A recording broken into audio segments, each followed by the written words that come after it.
Close your eyes, dear traveler. Tonight we embark on a journey through time and space to a land where jungle and stone meet sky, where ancient astronomers tracked the movements of celestial bodies with breathtaking precision, where pyramids rise above the rainforest canopy like stone mountains reaching toward the stars. We're going to the Maya world, not the Maya of today, who still thrive in communities across Mexico, Guatemala, Belize, Honduras, and El Salvador, speaking their ancestral languages and maintaining their traditions. But the ancient Maya of the classic period, around 600 CE, when their civilization was at its zenith, when their cities were among the largest in the world, when their knowledge of astronomy rivaled that of any culture on Earth.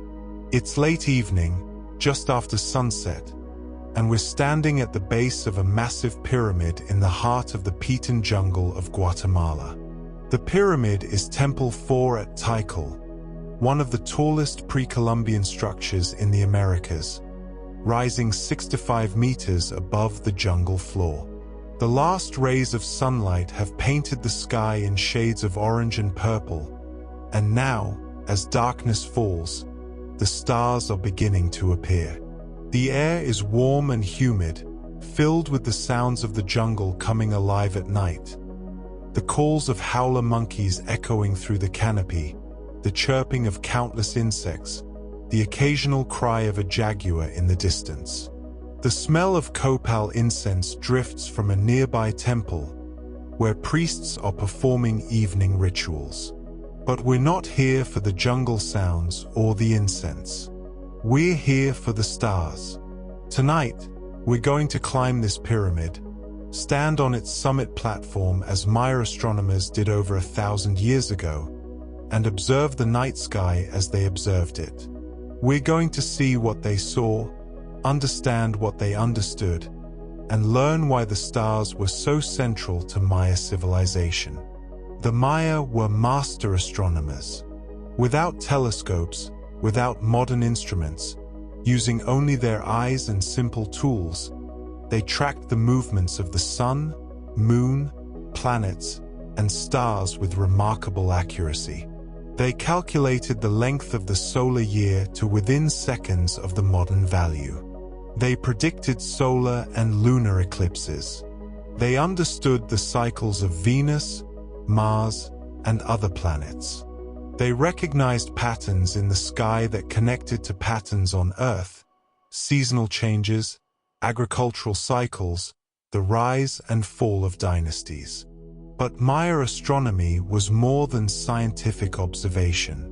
It was deeply embedded in their religion, their politics, their daily life.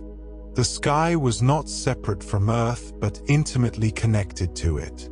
The movements of celestial bodies influenced when to plant and harvest, when to make war or peace, when to crown kings or perform sacred ceremonies. The gods themselves moved through the sky, and understanding their movements was essential to maintaining cosmic order. Tonight, we're going to explore this worldview from the inside.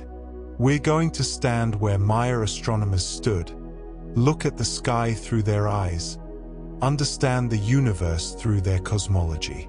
We're going to visit multiple Maya cities: Tikal, Palenque, Chichen Itza, Copan, Uxmal, each with its own architectural marvels aligned to celestial events.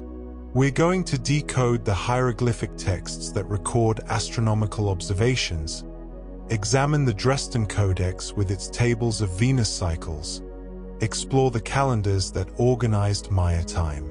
Take a deep breath. Feel the warm jungle air, heavy with moisture and the scent of tropical flowers.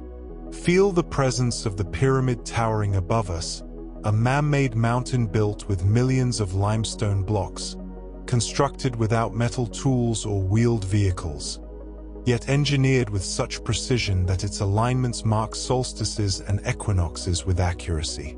Above us, the first stars are appearing. There's Venus, the brightest object in the sky after the sun and moon, rising in the west just after sunset. The Maya called it Chak-ek, the Great Star, and associated it with the god Kawil. There's the North Star, Polaris, which the Maya used for orientation, though it held less importance for them than it did for European navigators. And there, stretching across the sky, is the Milky Way, which the Maya called the Waka-chan, the raised-up sky, the cosmic axis connecting the underworld, the earthly realm, and the heavens. The darkness deepens. More stars appear, hundreds, then thousands, then tens of thousands. In the jungle, far from city lights, the night sky reveals itself in all its glory, a spectacle that modern people rarely see, but that was part of daily life for the ancient Maya. Are you ready? Then let's begin our ascent. The pyramid awaits, and the stars are calling. Chapter 1: Ascending Temple 4: The View from the Summit. We begin our climb up the steep stone stairway that rises up the western face of Temple 4. The steps are narrow and tall, built for ritual procession, not for ease of climbing. Each step requires concentration, both feet on one level before moving to the next. Our hands grasp the rope that modern archaeologists have installed for safety, though the ancient Maya would have climbed without such assistance. As we climb, we feel the pyramid beneath our feet, solid, massive, enduring. This structure was built around 741 CE, during the reign of Yikin Chan Kawil, one of Tikal's most powerful rulers. The pyramid's core is filled with rubble and earth, but its facing is precisely cut limestone blocks, fitted together without mortar, held in place by their own weight and the genius of Maya engineering. The pyramid is a symbolic mountain, a recreation of the sacred mountains where the gods dwelled, where the world tree grew, where the boundaries between earthly and divine realms were thin. By climbing this pyramid, we're not just gaining physical elevation. We're moving closer to the heavens, entering a liminal space between earth and sky. About halfway up, we pause to catch our breath and look back. Below us, the jungle canopy spreads in every direction, a sea of green that appears black in the growing darkness. Here and there, other pyramids rise above the canopy: Temple I, the tomb of Jasor Chan Kawil I; Temple II, built for his wife Lady 12 Macaw; Temple III, still mostly unexcavated, its summit temple barely visible above the trees. In the distance, we can see the twin pyramids of Complex Q, built to commemorate the end of a Ka-tun, a period of 20 years in the Maya calendar. The view is breathtaking, but we continue climbing. We're not yet at the summit, not yet at the place where the astronomers would have stood. As we near the top, the stairway becomes even steeper. We're climbing at an angle of nearly 70 degrees, almost a ladder rather than stairs. This steepness was intentional, designed to create an experience of difficulty and achievement, to make the summit feel earned, sacred.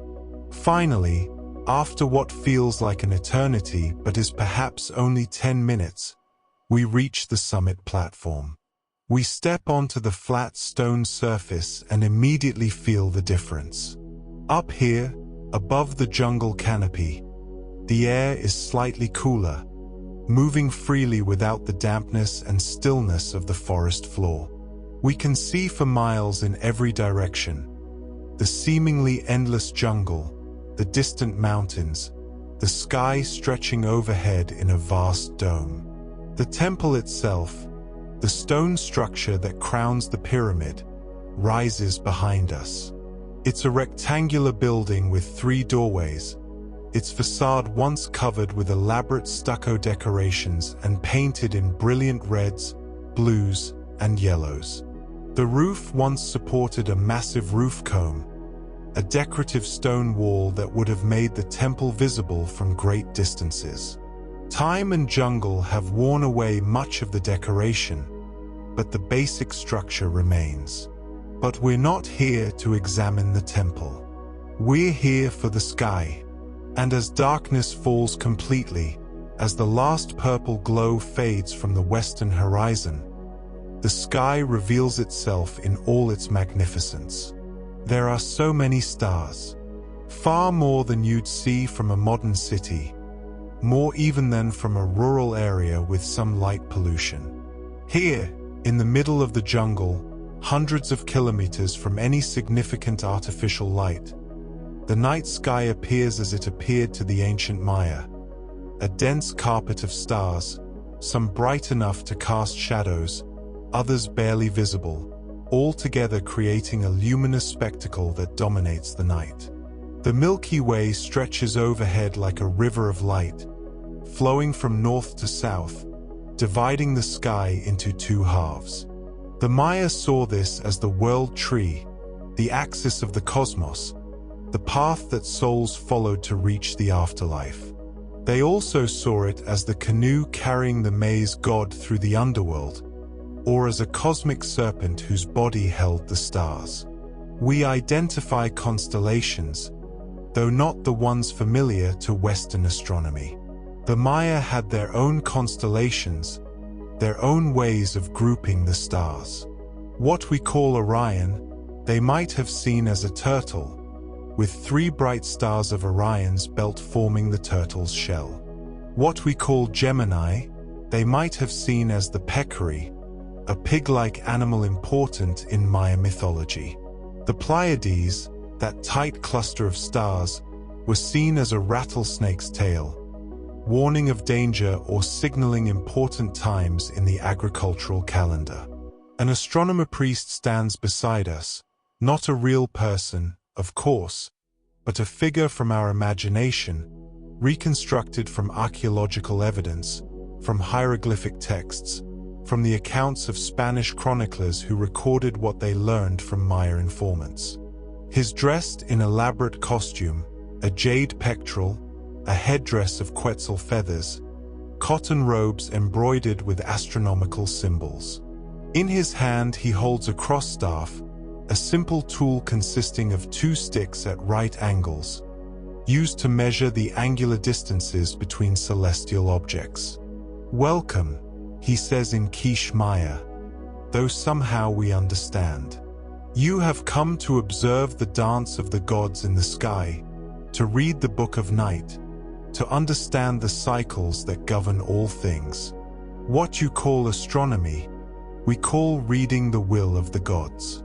What you call celestial mechanics, we call the eternal dance of creation." He points to Venus, brilliant in the western sky. Chak'ek, the great star, the morning star, the evening star. This is the god Kawil in his sky form, the god of lightning, of kingship, of divine power.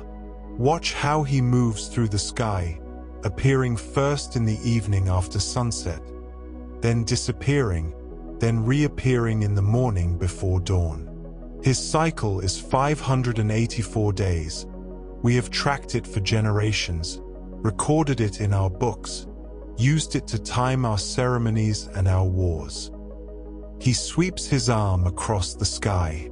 All of this, every star, every planet, every celestial body, follows patterns, cycles, rhythms. Nothing is random. Nothing is without meaning. The sky and the earth reflect each other. What happens above influences what happens below. To understand the cosmos is to understand our place within it. We spend a long moment in silence, simply watching the stars. A meteor streaks across the sky, a piece of cosmic debris burning up in Earth's atmosphere, but to the Maya, perhaps the soul of a noble traveling to the afterlife, or a message from the gods, or an omen requiring interpretation. The night is just beginning. We have so much to learn, so much to see.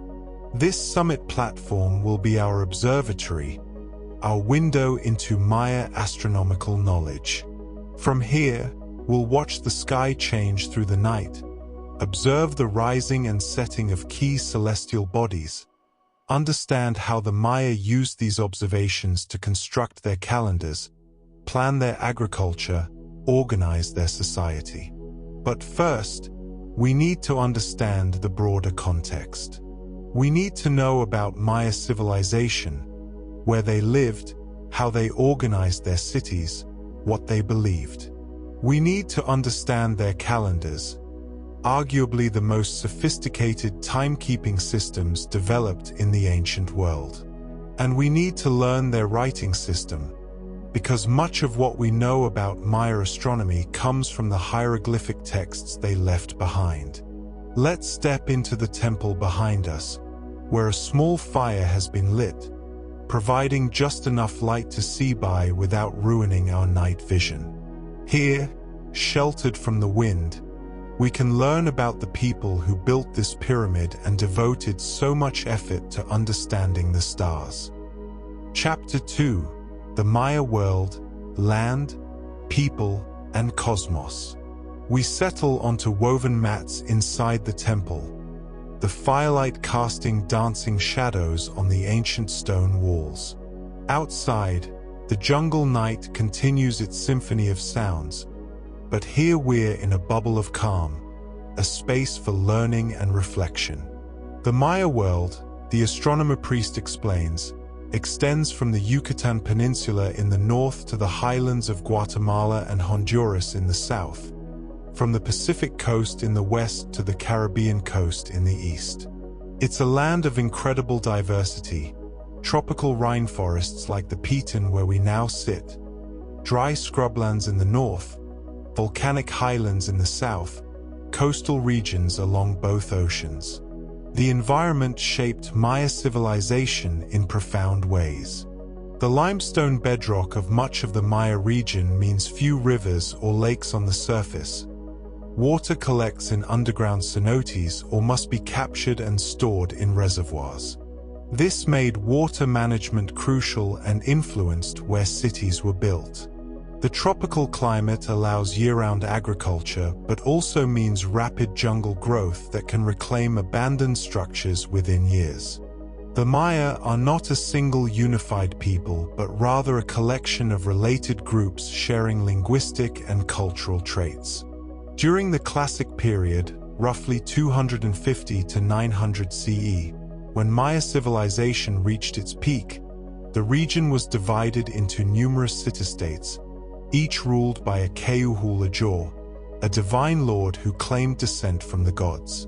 These city-states, Tikal, Calakmul, Palenque, Köpen, Karakol, and dozens of others, were sometimes allies, sometimes rivals, engaging in complex diplomatic relationships, trade networks, and periodic warfare.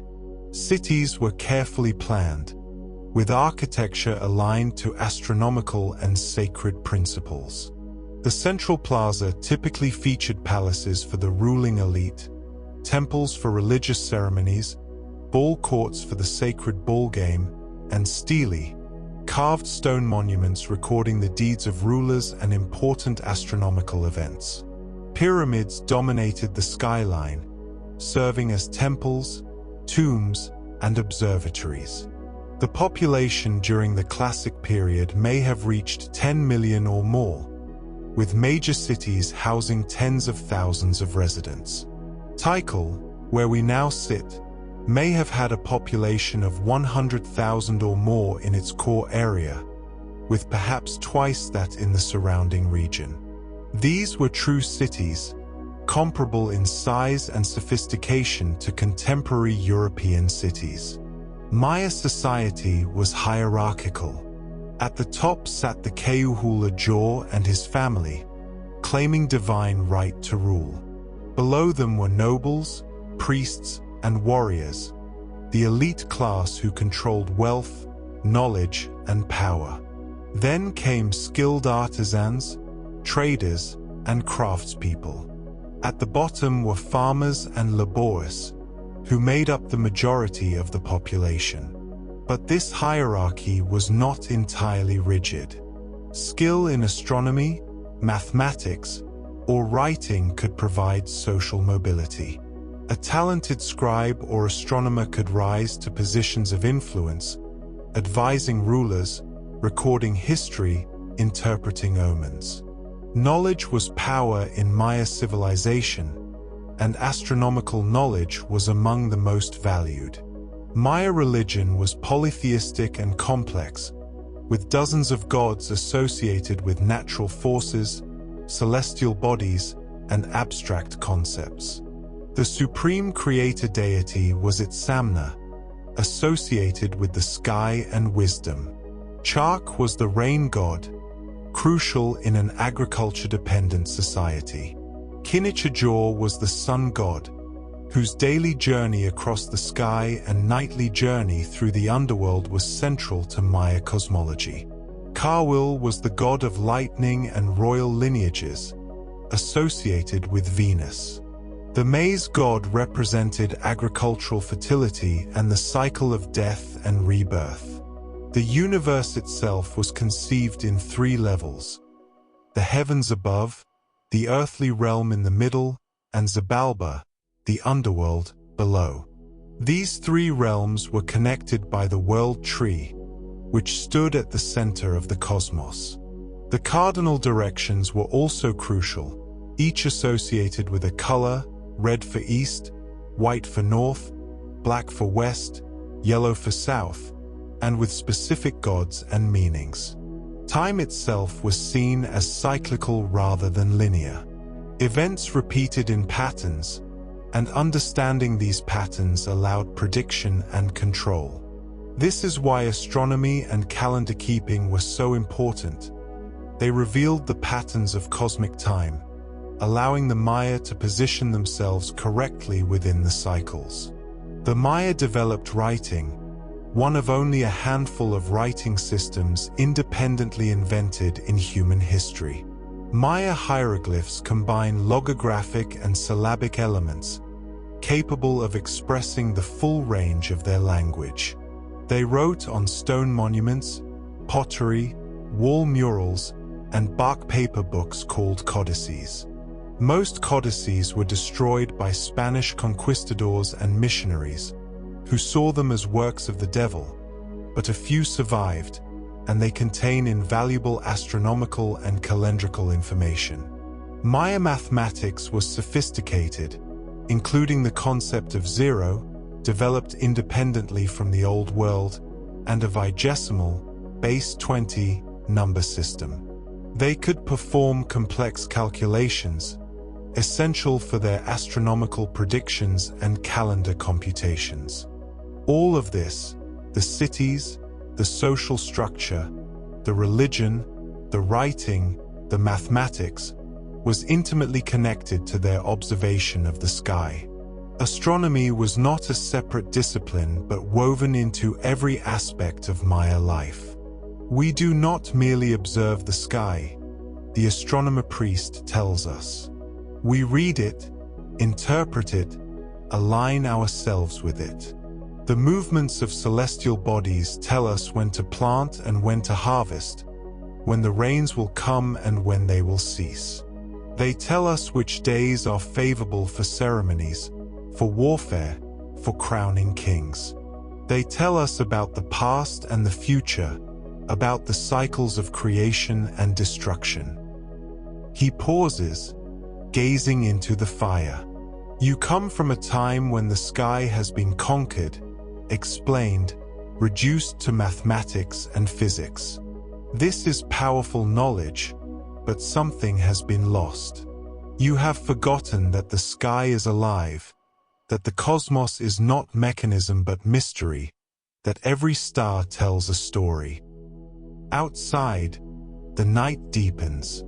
It's time to return to the summit platform, to begin our detailed examination of the Maya sky. We have learned the context. Now we need to learn the specifics. What exactly did the Maya observe? How did they measure and record it? What did it mean to them? We step back outside, and the stars greet us like old friends. The Milky Way has shifted position as Earth's rotation carries us through the night. Venus has set below the western horizon, following the sun into the underworld. New stars have risen in the east. The cosmic dance continues, as it has for billions of years, as it will for billions more. Let's watch closely. Let's learn to see the sky as the Maya saw it. Chapter 3: The Sacred Calendar, Ordering Time and Space. Before we can truly understand Maya astronomy, we must understand their calendars. The Maya didn't have just one calendar. They had several, each serving different purposes, all interlocking in complex ways to create a comprehensive system for tracking time and organizing reality. The astronomer priest unrolls a bark paper screen, painted with intricate symbols and numbers. In the firelight, we see glyphs representing days, months, and cycles, the hieroglyphic encoding of time itself. We measure time in many ways, he explains. Each cycle reveals a different aspect of cosmic order. Together, they create a web of time that connects every moment to every other moment, past and future. The most basic calendar is the Tzolk'in, the 260-day sacred calendar. It consists of 20-day names cycling through 13 numbers. Each day has a unique combination of name and number, 1 Imix, 2 Ik, 3 Akbal, and so on, through 13 Ben, then returning to 1 9, continuing until all 260 combinations have occurred. 20 times 13 is equal to 260. The Tzolk'in's origin is mysterious. Why 260 days? Some scholars suggest it approximates human gestation, about 266 days. Others note it's roughly the interval between zenith passages of the sun in the Maya region, when the sun passes directly overhead at noon, casting no shadow. Others point out that 260 is related to various astronomical cycles. Likely, it combines multiple factors, as Maya systems often did. The Tzolk'in was used primarily for ritual and divinatory purposes. Each day had its own character, influenced by the combination of day name and number. Some days were favorable for certain activities: planting, hunting, warfare, ceremonies, while other days were dangerous or inauspicious. Children were often named for their birthday in the Tzolk'in, and this influenced their personality and destiny. The second major calendar is the Haab, the 365-day solar year. It consists of 18 months of 20 days each. 18 times 20 is equal to 360, plus a short period of 5 days called the Wayeb, considered unlucky and dangerous. The months have names like Pop, Wo, Sip, and so on, and each day within a month is numbered from 0 to 19. The Maya counted from 0, unlike most ancient cultures. The Haab tracked the agricultural year, the seasons, the solar cycle. It wasn't astronomically perfect. The actual solar year is about 365.24 days. But the Maya were aware of this discrepancy and made corrections, though their method of correction is still debated by scholars. Here's where it gets fascinating. The Tzolk'in and Haab meshed together like two gears of different sizes. Any given day had both a Tzolk'in designation and a Haab designation. For example, today might be 4 Ajor 8 Kumkyu, 4 Ajor in the Tzolk'in, 8 Kumkyu in the Haab. Because 260 and 365 have a lowest common multiple of 18,980, any particular combination of Tzolk'in and Haab dates repeats only once every 18,980 days, about 52 years. The Maya called this the calendar round, and its completion was a significant event, marked by elaborate ceremonies. But the Maya needed to track longer periods, to record historical events spanning centuries, to calculate astronomical cycles stretching back to creation. For this, they developed the long count. The long count is a linear count of days from a mythological starting point, which in our calendar corresponds to August 11th, 3114 BCE, or September 6th, 3114 BCE, depending on the correlation used. Why this date? It represents the beginning of the current creation, the day when the gods set the current cosmos in order after previous creations had failed. The long count uses a modified vigesimal, base 20, system. 1 kn equals 1 day. 1 winal equals 20 kns equals 20 days. 1 ton equals 18 winals equals 360 days, approximately 1 year. 1 Ka ton equals 20 tons equals 7,200 days, about 20 years. 1 Bak ton equals 20 Katons equals 144,000 days, about 394 years. A long count date is written as a series of numbers, like 9.13.0.0.0, which would be read as 9 Bak tons, 13 Katons, 0 tons, 0 winals, 0 kns. A total of 1,382,400 days since the creation date, falling in the year 692 CE. The long count allowed the Maya to create a chronology spanning thousands of years, to date historical events precisely, and to calculate astronomical events in the distant past and future. Combined with the calendar round, it created an extremely precise dating system. The astronomer priest shows us examples from the monuments around us. Stele carved with long count dates commemorate important events, the accession of rulers, military victories, ritual ceremonies, astronomical events. Each stela is a frozen moment in time, precisely dated, connecting the event to the larger pattern of cosmic cycles. Time is not empty, he tells us. Every day is alive, filled with specific energies and potentials. The patterns repeat, not exactly, but in resonance. Understanding these patterns allows us to position important events at favorable times, to align human action with cosmic rhythm. There were also larger cycles. The 13 Bak tons cycle, about 5,125 years, was particularly significant. It marked the completion of a great age. The current cycle, which began in 3114 BCE, was scheduled to end on December 21, 2012 CE, according to the most commonly accepted correlation.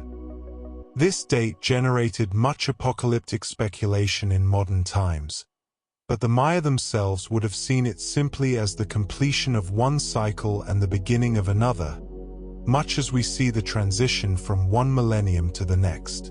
Beyond these calendrical cycles, the Maya also tracked astronomical cycles, the synodic periods of Venus and Mars, the eclipse cycles of the Sun and Moon, the movements of Mercury and Jupiter. These astronomical cycles were integrated into the calendar system, creating a complex web of overlapping patterns. Everything cycles, the astronomer priest explains. The day cycles into night and back to day. The moon cycles through its phases. The year cycles through its seasons. Venus cycles between evening star and morning star. The planets cycle through the zodiac. Even the great ages cycle: creation, flourishing, destruction, recreation. Understanding these cycles is understanding the fundamental nature of reality. He rolls up the bark paper screen and stands. Come. It's time to observe the actual sky, to see how we track these cycles through careful observation. Theory is important, but astronomy is ultimately about looking up, watching, recording, understanding. We step back onto the summit platform. The stars have continued their slow wheel across the sky. The constellation we call Scorpius is rising in the southeast. The Maya saw this as a scorpion as well, a point of agreement between New World and Old World sky watchers. The Big Dipper has rotated around Polaris. The night is deepening toward its darkest point, when the Milky Way stretches directly overhead. It's time to become astronomers ourselves, to learn the techniques the Maya used to track celestial movements, to understand how they achieved such precision without telescopes or electronic instruments. Chapter 4: The Instruments of the Sky, Tools of Ancient Astronomy. The astronomer priest approaches a low platform on the summit where several objects are laid out, the tools of his trade. In the flickering torchlight, carefully positioned to preserve night vision, we examine these instruments, simple by modern standards but remarkably effective in skilled hands. The first is the crossstaff we saw earlier, two straight sticks fastened at right angles, forming a T or cross shape. By holding one stick at arm's length and aligning it with the horizon, the perpendicular stick can be used to measure the angle of a celestial object above the horizon. With practice, an observer can estimate angles to within a fraction of a degree. This is our fundamental tool, the astronomer priest explains. With it, we can measure where any object sits in the sky, track how its position changes from night to night, from season to season. Everything begins with measurement. He demonstrates, sighting along the crossstaff toward a bright star. That star, you call it Sirius, we call it Tzolk'in, is now approximately 15 handwidths above the horizon. Tomorrow night at this same time, it will be slightly higher, and 6 months from now, it will be in a different part of the sky entirely. By tracking these changes over years, we can predict exactly where each star will be at any given time. Next is a pair of crossed sticks stuck into the ground, aligned north-south and east-west. The shadow cast by the vertical stick at different times of day marks the sun's position. At solar noon, when the sun is due south, in the northern hemisphere, the shadow points due north. The length of the noon shadow changes with the seasons, shortest at summer solstice, longest at winter solstice. We use this to determine the solstices, he explains. The solstices mark the turning points of the year, when the sun reaches its northernmost and southernmost points. These are sacred times, when the sun pauses before reversing direction. Many of our temples are aligned to these solar extremes. There are plumb lines, simple weighted cords that hang perfectly vertical, used to establish reference lines for architectural alignment or to mark zenith points. There are sighting tubes, hollow tubes through which an observer can look, restricting the field of view and making it easier to track specific celestial objects against fixed reference points. Most impressive is a carved stone disc with elaborate markings, a kind of calendar computer. The disc has multiple concentric circles inscribed with hieroglyphs, numbers, and astronomical symbols. By rotating one circle relative to another, the astronomer can calculate the positions of celestial bodies on any date, determine the phases of the moon, predict eclipses, and correlate different calendar systems. This contains generations of observation, he says reverently. My teachers' teachers built this knowledge, observation by observation, calculation by calculation. Each generation adds refinements, extending the accuracy, discovering new patterns. But the most important instrument, he tells us, is the human eye guided by a trained mind. The Maya achieved their astronomical precision not through technological sophistication but through patience, dedication, and systematic observation over centuries. We watch, he says simply. Every clear night, we watch.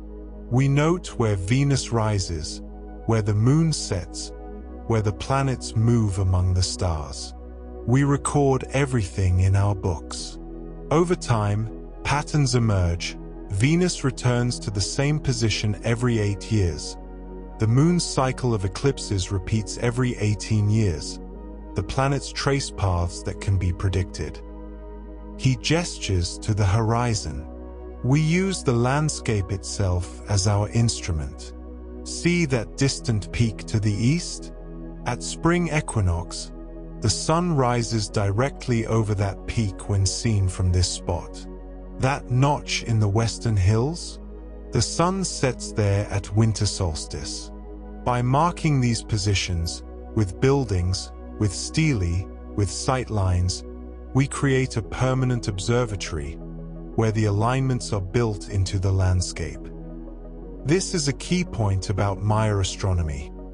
Their observatories were often entire city complexes, with buildings positioned to create sightlines toward important celestial events.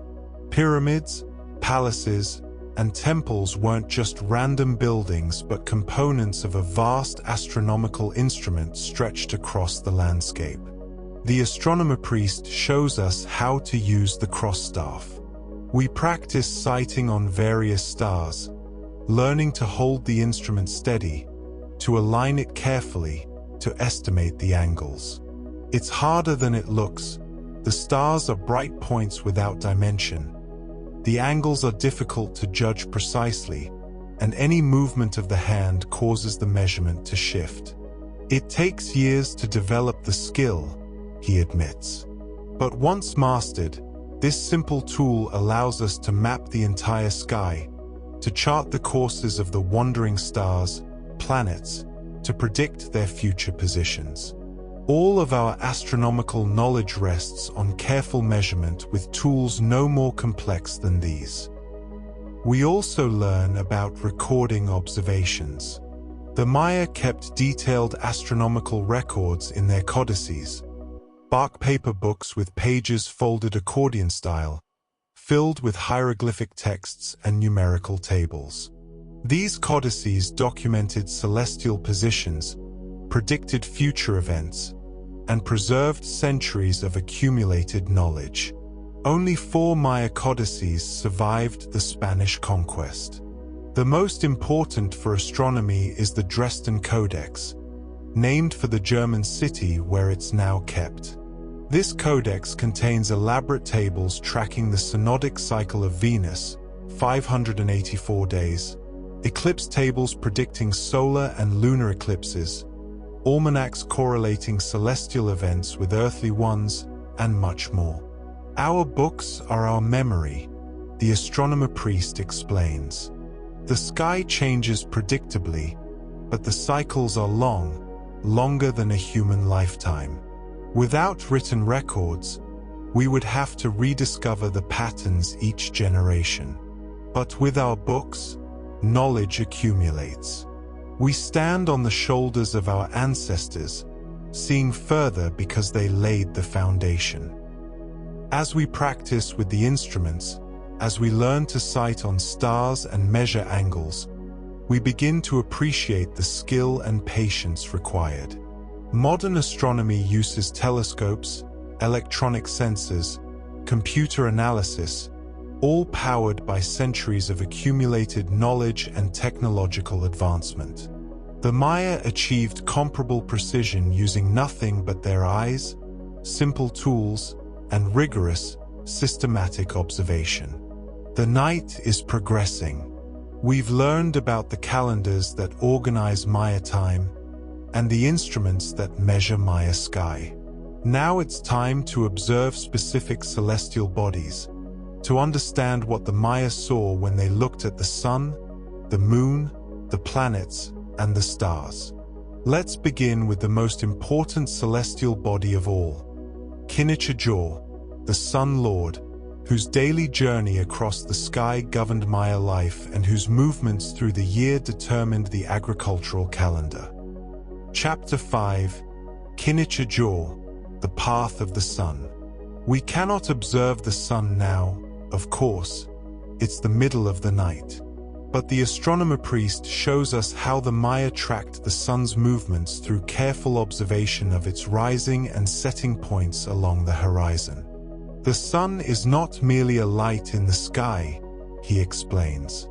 It is a god, the face of Kinichajor, traveling each day across the heavens in his canoe, then descending into Xibalba, the underworld, to battle the lords of death. Each dawn is his victory, his emergence from the underworld, his rebirth. But beyond mythology, the Maya understood the sun's movements with impressive precision. They knew that the sun's rising and setting points shift along the horizon throughout the year, reaching extreme positions at the solstices and midway positions at the equinoxes.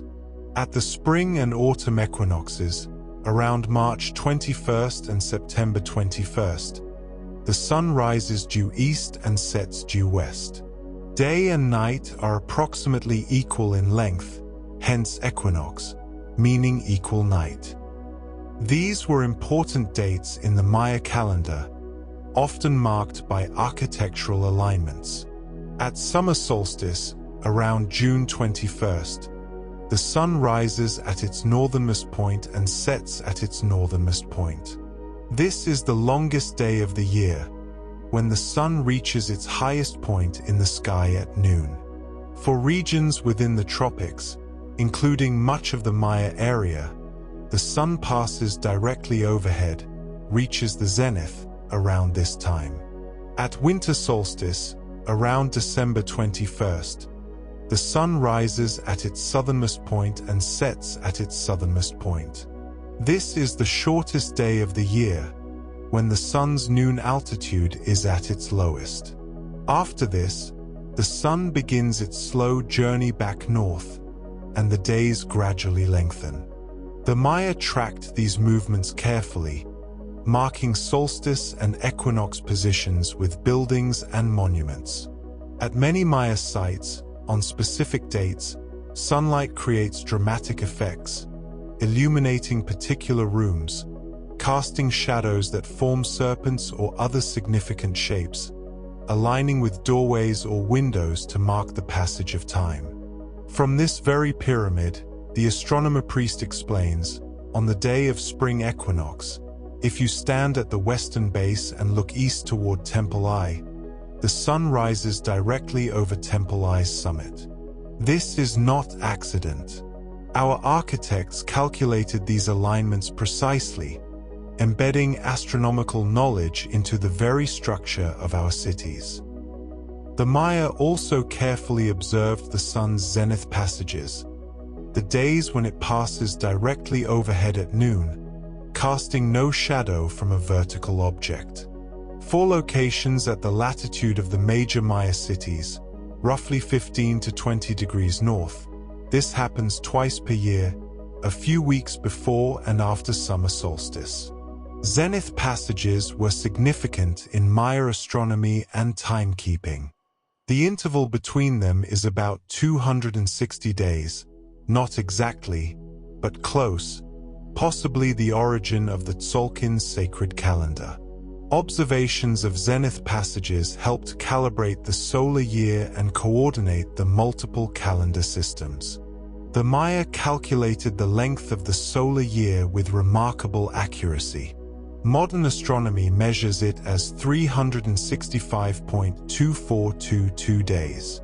The Maya seem to have used values between 365.2417 and 365.2420 days. Depending on the specific method, extraordinarily close to the true value, and more accurate than the Julian calendar used in Europe until the 16th century. How did they achieve this accuracy without modern instruments? Through patient, long-term observation. By tracking the sun's position over many years, by noting the exact day when it returned to a particular solstice or equinox position, by averaging out small variations, they arrived at highly precise values. The astronomer priest gestures toward the eastern horizon, now showing the first faint hint of approaching dawn. Soon, Kinichajor will begin his journey. Watch the horizon.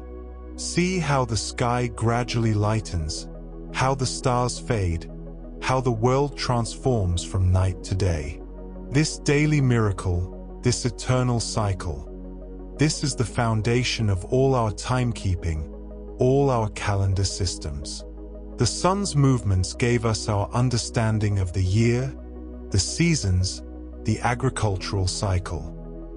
We watch in silence as the sky indeed begins to lighten. The eastern horizon, which has been perfectly dark all night, now shows a faint grayness. The stars in that direction begin to fade, outshone by the approaching sun. The jungle below us gradually becomes visible, emerging from darkness like a world being created anew. The sun's journey, the astronomer priest continues, connects heaven, earth, and underworld. During the day, he travels the sky, providing light and warmth to the earthly realm. At sunset, he descends into the underworld, battling its lords, maintaining cosmic order even in the realm of death. At dawn, he emerges victorious, reborn, renewed. This cycle never fails. For countless generations, for as long as humans have existed, the sun has made this journey. It will continue for countless generations more. The sky continues to brighten. We can now see colors, first gray, then hints of blue, then touches of pink and orange. The horizon glows with increasing intensity. The moment of sunrise approaches. Many temples are oriented to capture the first rays of sunrise on important dates, he explains. The light penetrates through carefully positioned doorways, illuminates specific hieroglyphs or sculptures, marks the passage of sacred time. Architecture becomes instrument, city becomes calendar, stone becomes sky. Then, precisely where predicted, precisely when calculated, the first brilliant sliver of the sun appears on the horizon. It's still below the tree line from our perspective, but we can see its glow, can feel its warmth already beginning to build. Within minutes, the full disk will be visible, and day will have fully arrived. But we won't stay to see it. Our exploration is of the night sky, and the sun's appearance marks the end of our observing session. Before the sky becomes too bright, we need to observe the other celestial bodies that captivated Maya astronomers: the moon, the planets, and especially Venus, the great star. Chapter 6: The Moon and Her Cycles, Measuring the Month. As the sun rises, we retreat back into the temple, where we can continue our lessons without the intrusion of daylight. The astronomer priest unfurls another bark paper screen, this one showing the phases of the moon and their cycles. The moon, he explains, is the bride of the sun, or perhaps his aged counterpart. She follows him through the sky, but on her own schedule, completing her cycle in about 29.5 days, what you call a lunar month. The Maya word for moon, also means month. The connection was direct. The moon's cycle defined the month, and months were tracked by watching the moon's phases. The lunar cycle begins at new moon, when the moon passes between Earth and Sun, invisible in the daytime sky. Then, A day or two later, the first thin crescent appears in the western sky just after sunset. The Maya called this the birth of the new moon. Each night, the moon grows, waxes, becoming a larger crescent, then half full, first quarter, then gibbous, more than half but not full, and finally, about 14 to 15 days after new moon, full. At full moon, the moon rises at sunset and sets at sunrise, spending the entire night in the sky. It's at its brightest, bright enough to cast shadows, bright enough to read by.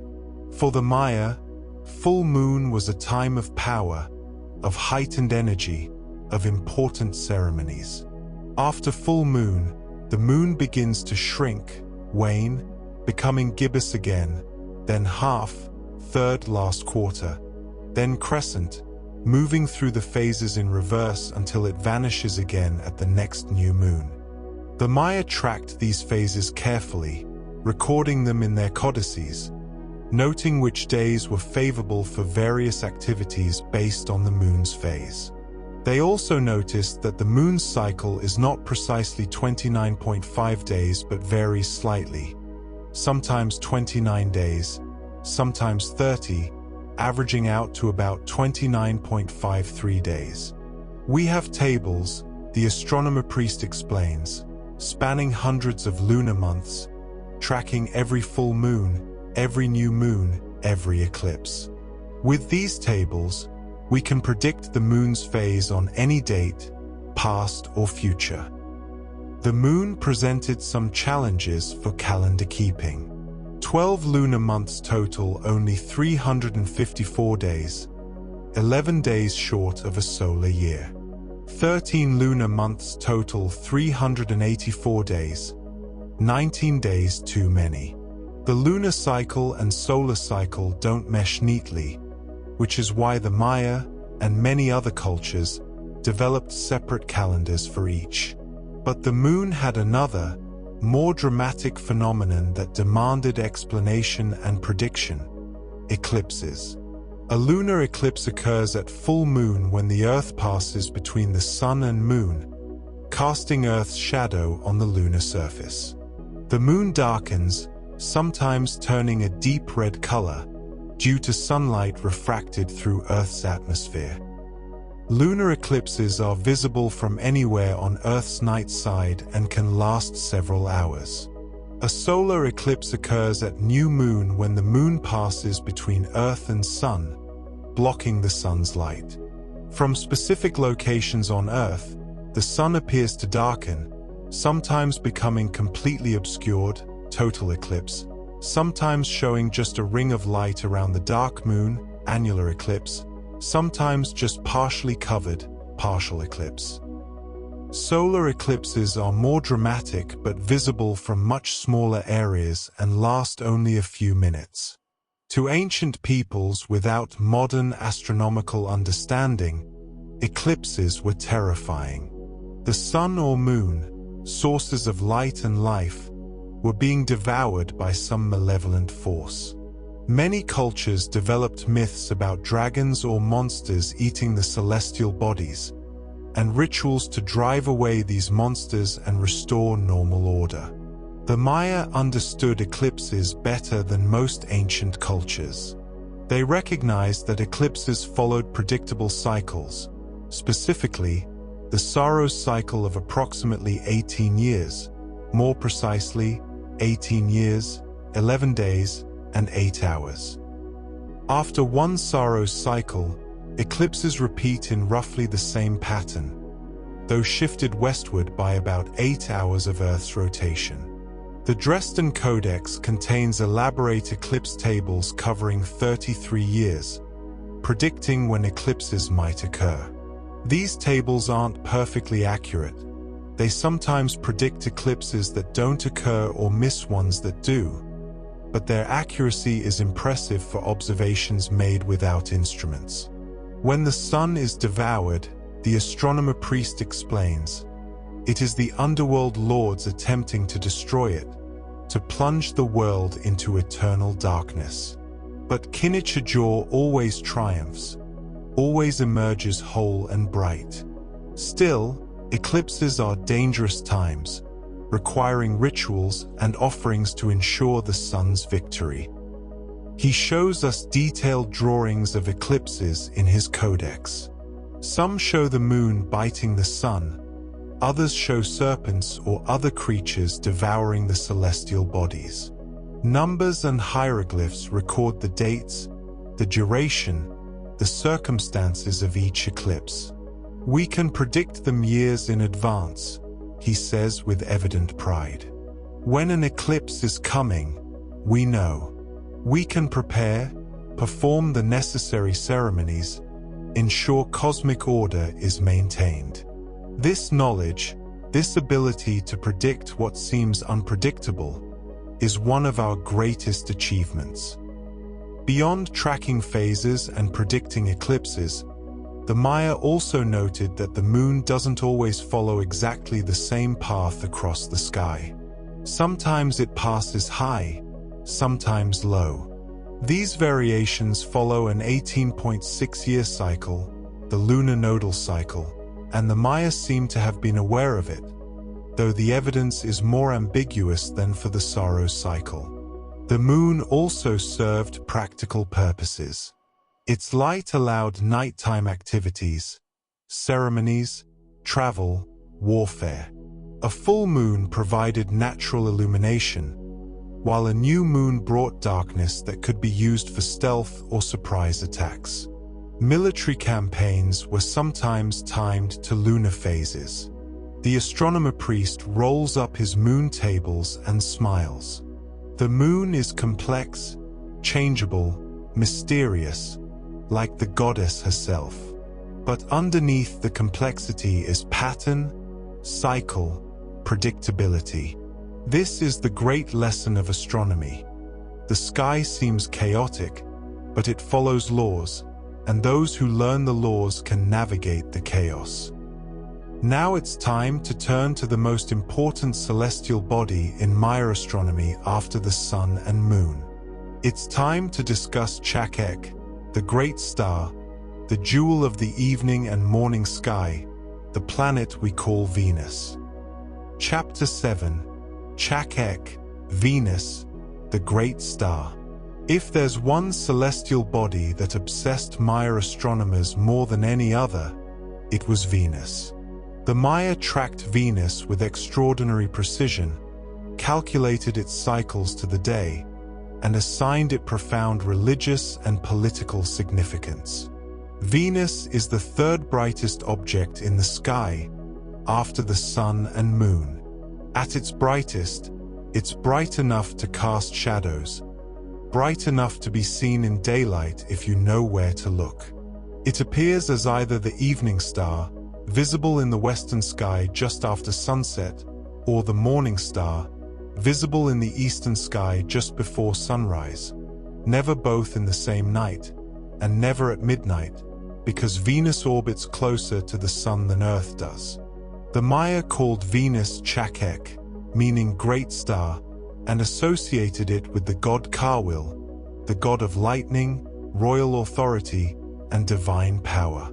Kings often timed important events, accessions, warfare, dedications, to correspond with significant points in Venus's cycle. Venus's synodic period, the time it takes to return to the same position relative to Earth and the Sun, is approximately 584 days. The Maya calculated it as exactly 584 days, a round number that fit nicely into their calendar systems. 584 is equal to 73 times 8, and also 584 times 5 is equal to 2,920, which equals 8 Haab years of 365 days. The Venus cycle has several distinct phases. Evening star, Venus appears in the western sky after sunset, setting a few hours after the sun. This phase lasts about 263 days. Venus gradually increases in brightness, reaching maximum brilliance, then slowly fades as it approaches the Sun. Superior conjunction. Venus passes behind the Sun from Earth's perspective and is invisible, lost in the Sun's glare. This period lasts about 50 days. Morning star. Venus reappears in the eastern sky before sunrise, having emerged from behind the Sun. This phase lasts about 263 days. Venus again increases to maximum brightness, then fades as it approaches the Sun again. Inferior conjunction. Venus passes between Earth and the Sun, again becoming invisible. This period lasts about 8 days. Then the cycle repeats.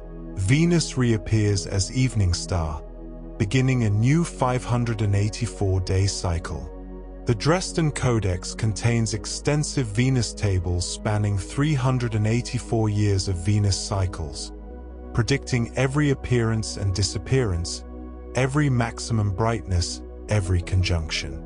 These tables represent centuries of careful observation, mathematical calculation, and record-keeping.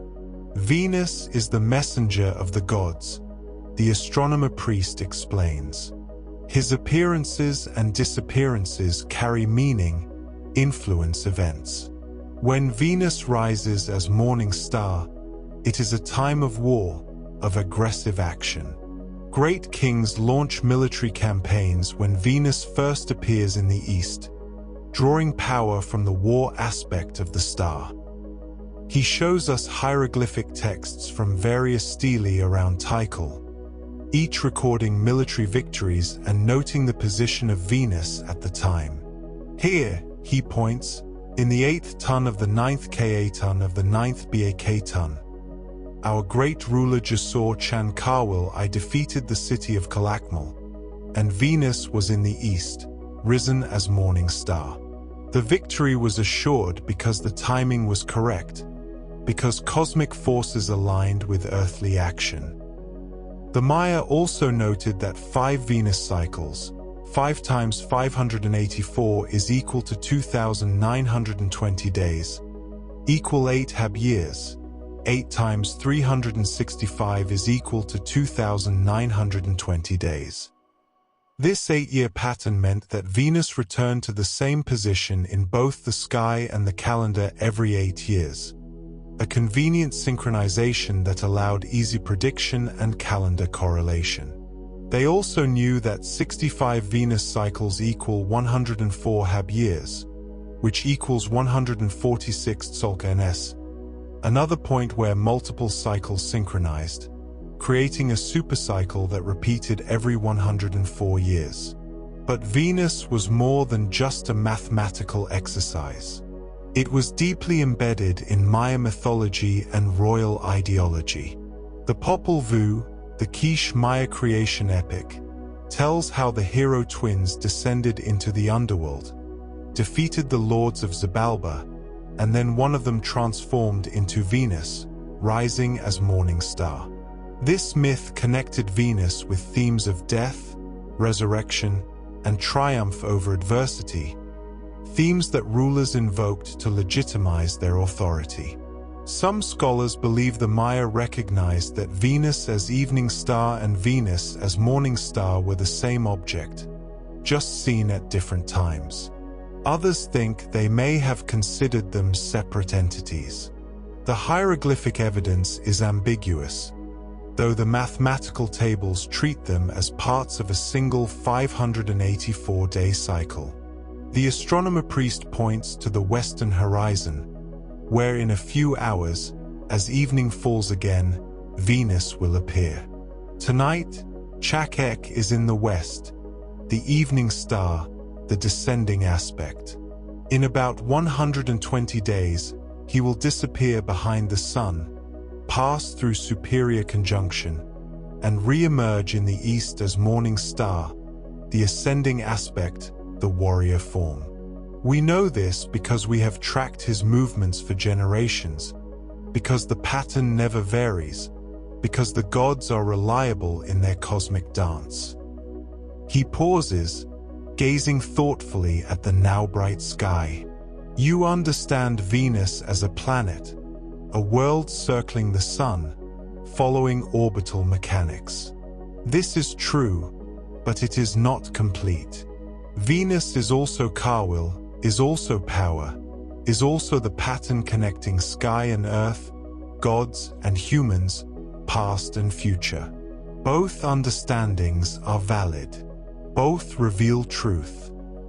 We spend time studying the Venus tables in the Dresden Codex, learning to interpret the hieroglyphs, understanding how the Maya recorded and predicted the planet's appearances. The complexity is impressive: tables within tables, correlations between calendar systems, adjustments for the slight mismatch between the actual Venus cycle, 583.92 days, and the idealized 584-day cycle used in the tables. Beyond Venus, the Maya also tracked other planets, though with less precision and less obvious religious significance. Let's explore what they knew about Mercury, Mars, Jupiter, and Saturn, the other wandering stars visible to the naked eye. Chapter 8: The Other Wanderers, Mercury, Mars, Jupiter, and Saturn. Besides Venus, 4 other planets are visible without telescopes: Mercury, Mars, Jupiter, and Saturn. The Maya observed all of them, though our evidence for their knowledge varies by planet. Mercury is the most difficult planet to observe. It orbits even closer to the Sun than Venus, so it never strays far from the Sun in the sky.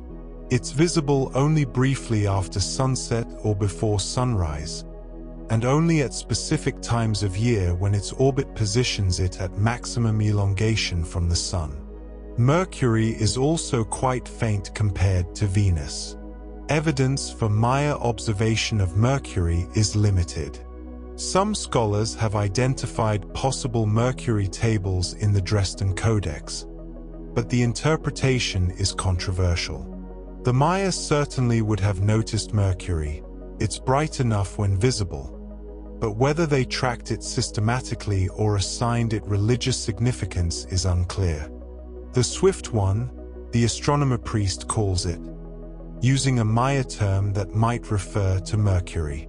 He darts across the sky, appearing briefly, then disappearing. He is elusive, difficult to catch, perhaps a messenger or trickster. But his movements are quick, and we have not mastered his patterns as we have Chakek. Mars is much easier to observe. It's visible for months at a time, moving slowly against the background stars, sometimes even appearing to move backward, retrograde motion, before resuming its forward progression. Mars is distinctive for its reddish color, the reason Romans named it for their war god. The Maya almost certainly tracked Mars.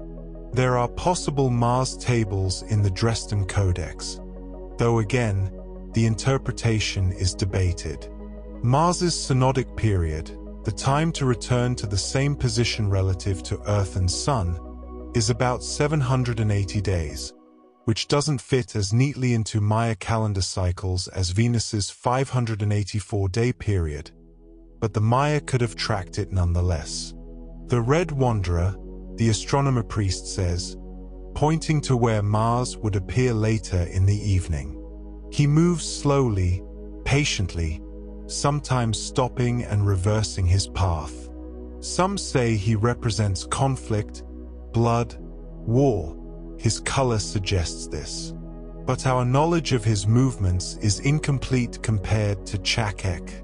Jupiter is the brightest planet after Venus, a brilliant white point of light that outshines all stars.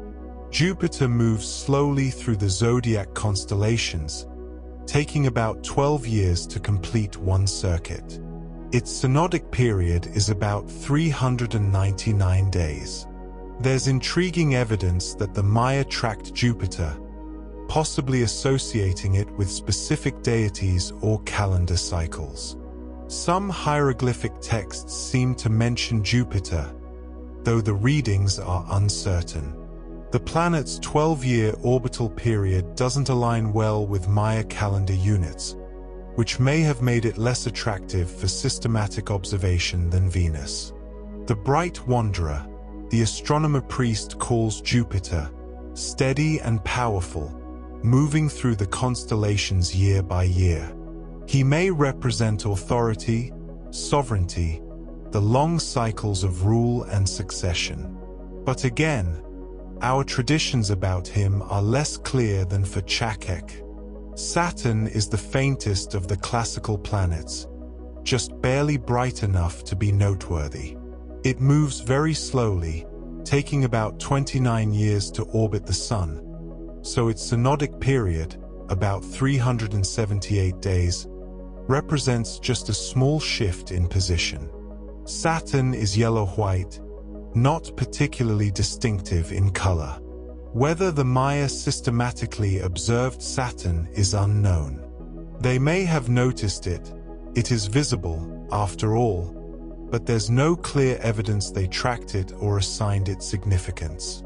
It's possible that Saturn's slow movement and relative faintness made it less interesting than the faster, brighter planets. The dim wanderer, the astronomer priest, says uncertainly, "We see him, yes, but he is faint, slow, unremarkable. Perhaps our ancestors knew his movements, but if so, that knowledge has not been passed to us." The challenge with planets, apart from Venus, is that their cycles don't mesh neatly with Maya calendar units.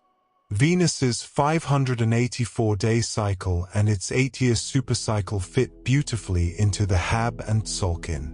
But Mars's 780-day cycle, Jupiter's 399-day cycle, Saturn's 378-day cycle, these don't create simple relationships with 365-day or 260-day cycles. This doesn't mean the Maya didn't observe them. It means they may not have developed elaborate tables and predictions for them the way they did for Venus. They certainly noticed them, named them, perhaps associated them with deities, but the astronomical evidence in surviving codices focuses overwhelmingly on the Sun, Moon, and Venus. It's also worth noting what the Maya couldn't see. Uranus, Neptune, and Pluto are all too faint to be visible without telescopes. The Maya cosmos included the Sun, Moon, 5 planets, and the stars, 8 major celestial bodies wandering among the fixed stars, 7 if they counted Venus as one object rather than 2. The astronomer priest unfurls another section of his codex, showing a diagram of the night sky with the planets positioned among the constellations. Each wandering star has its own character, its own cycle, its own influence, he explains. Together with the Sun and Moon, they create a complex web of influences, of patterns, of meanings.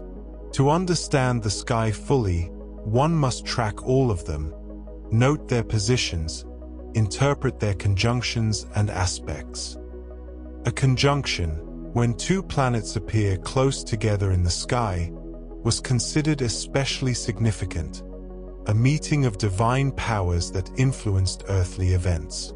The Maya certainly observed conjunctions, particularly involving Venus, and may have timed important ceremonies to coincide with them.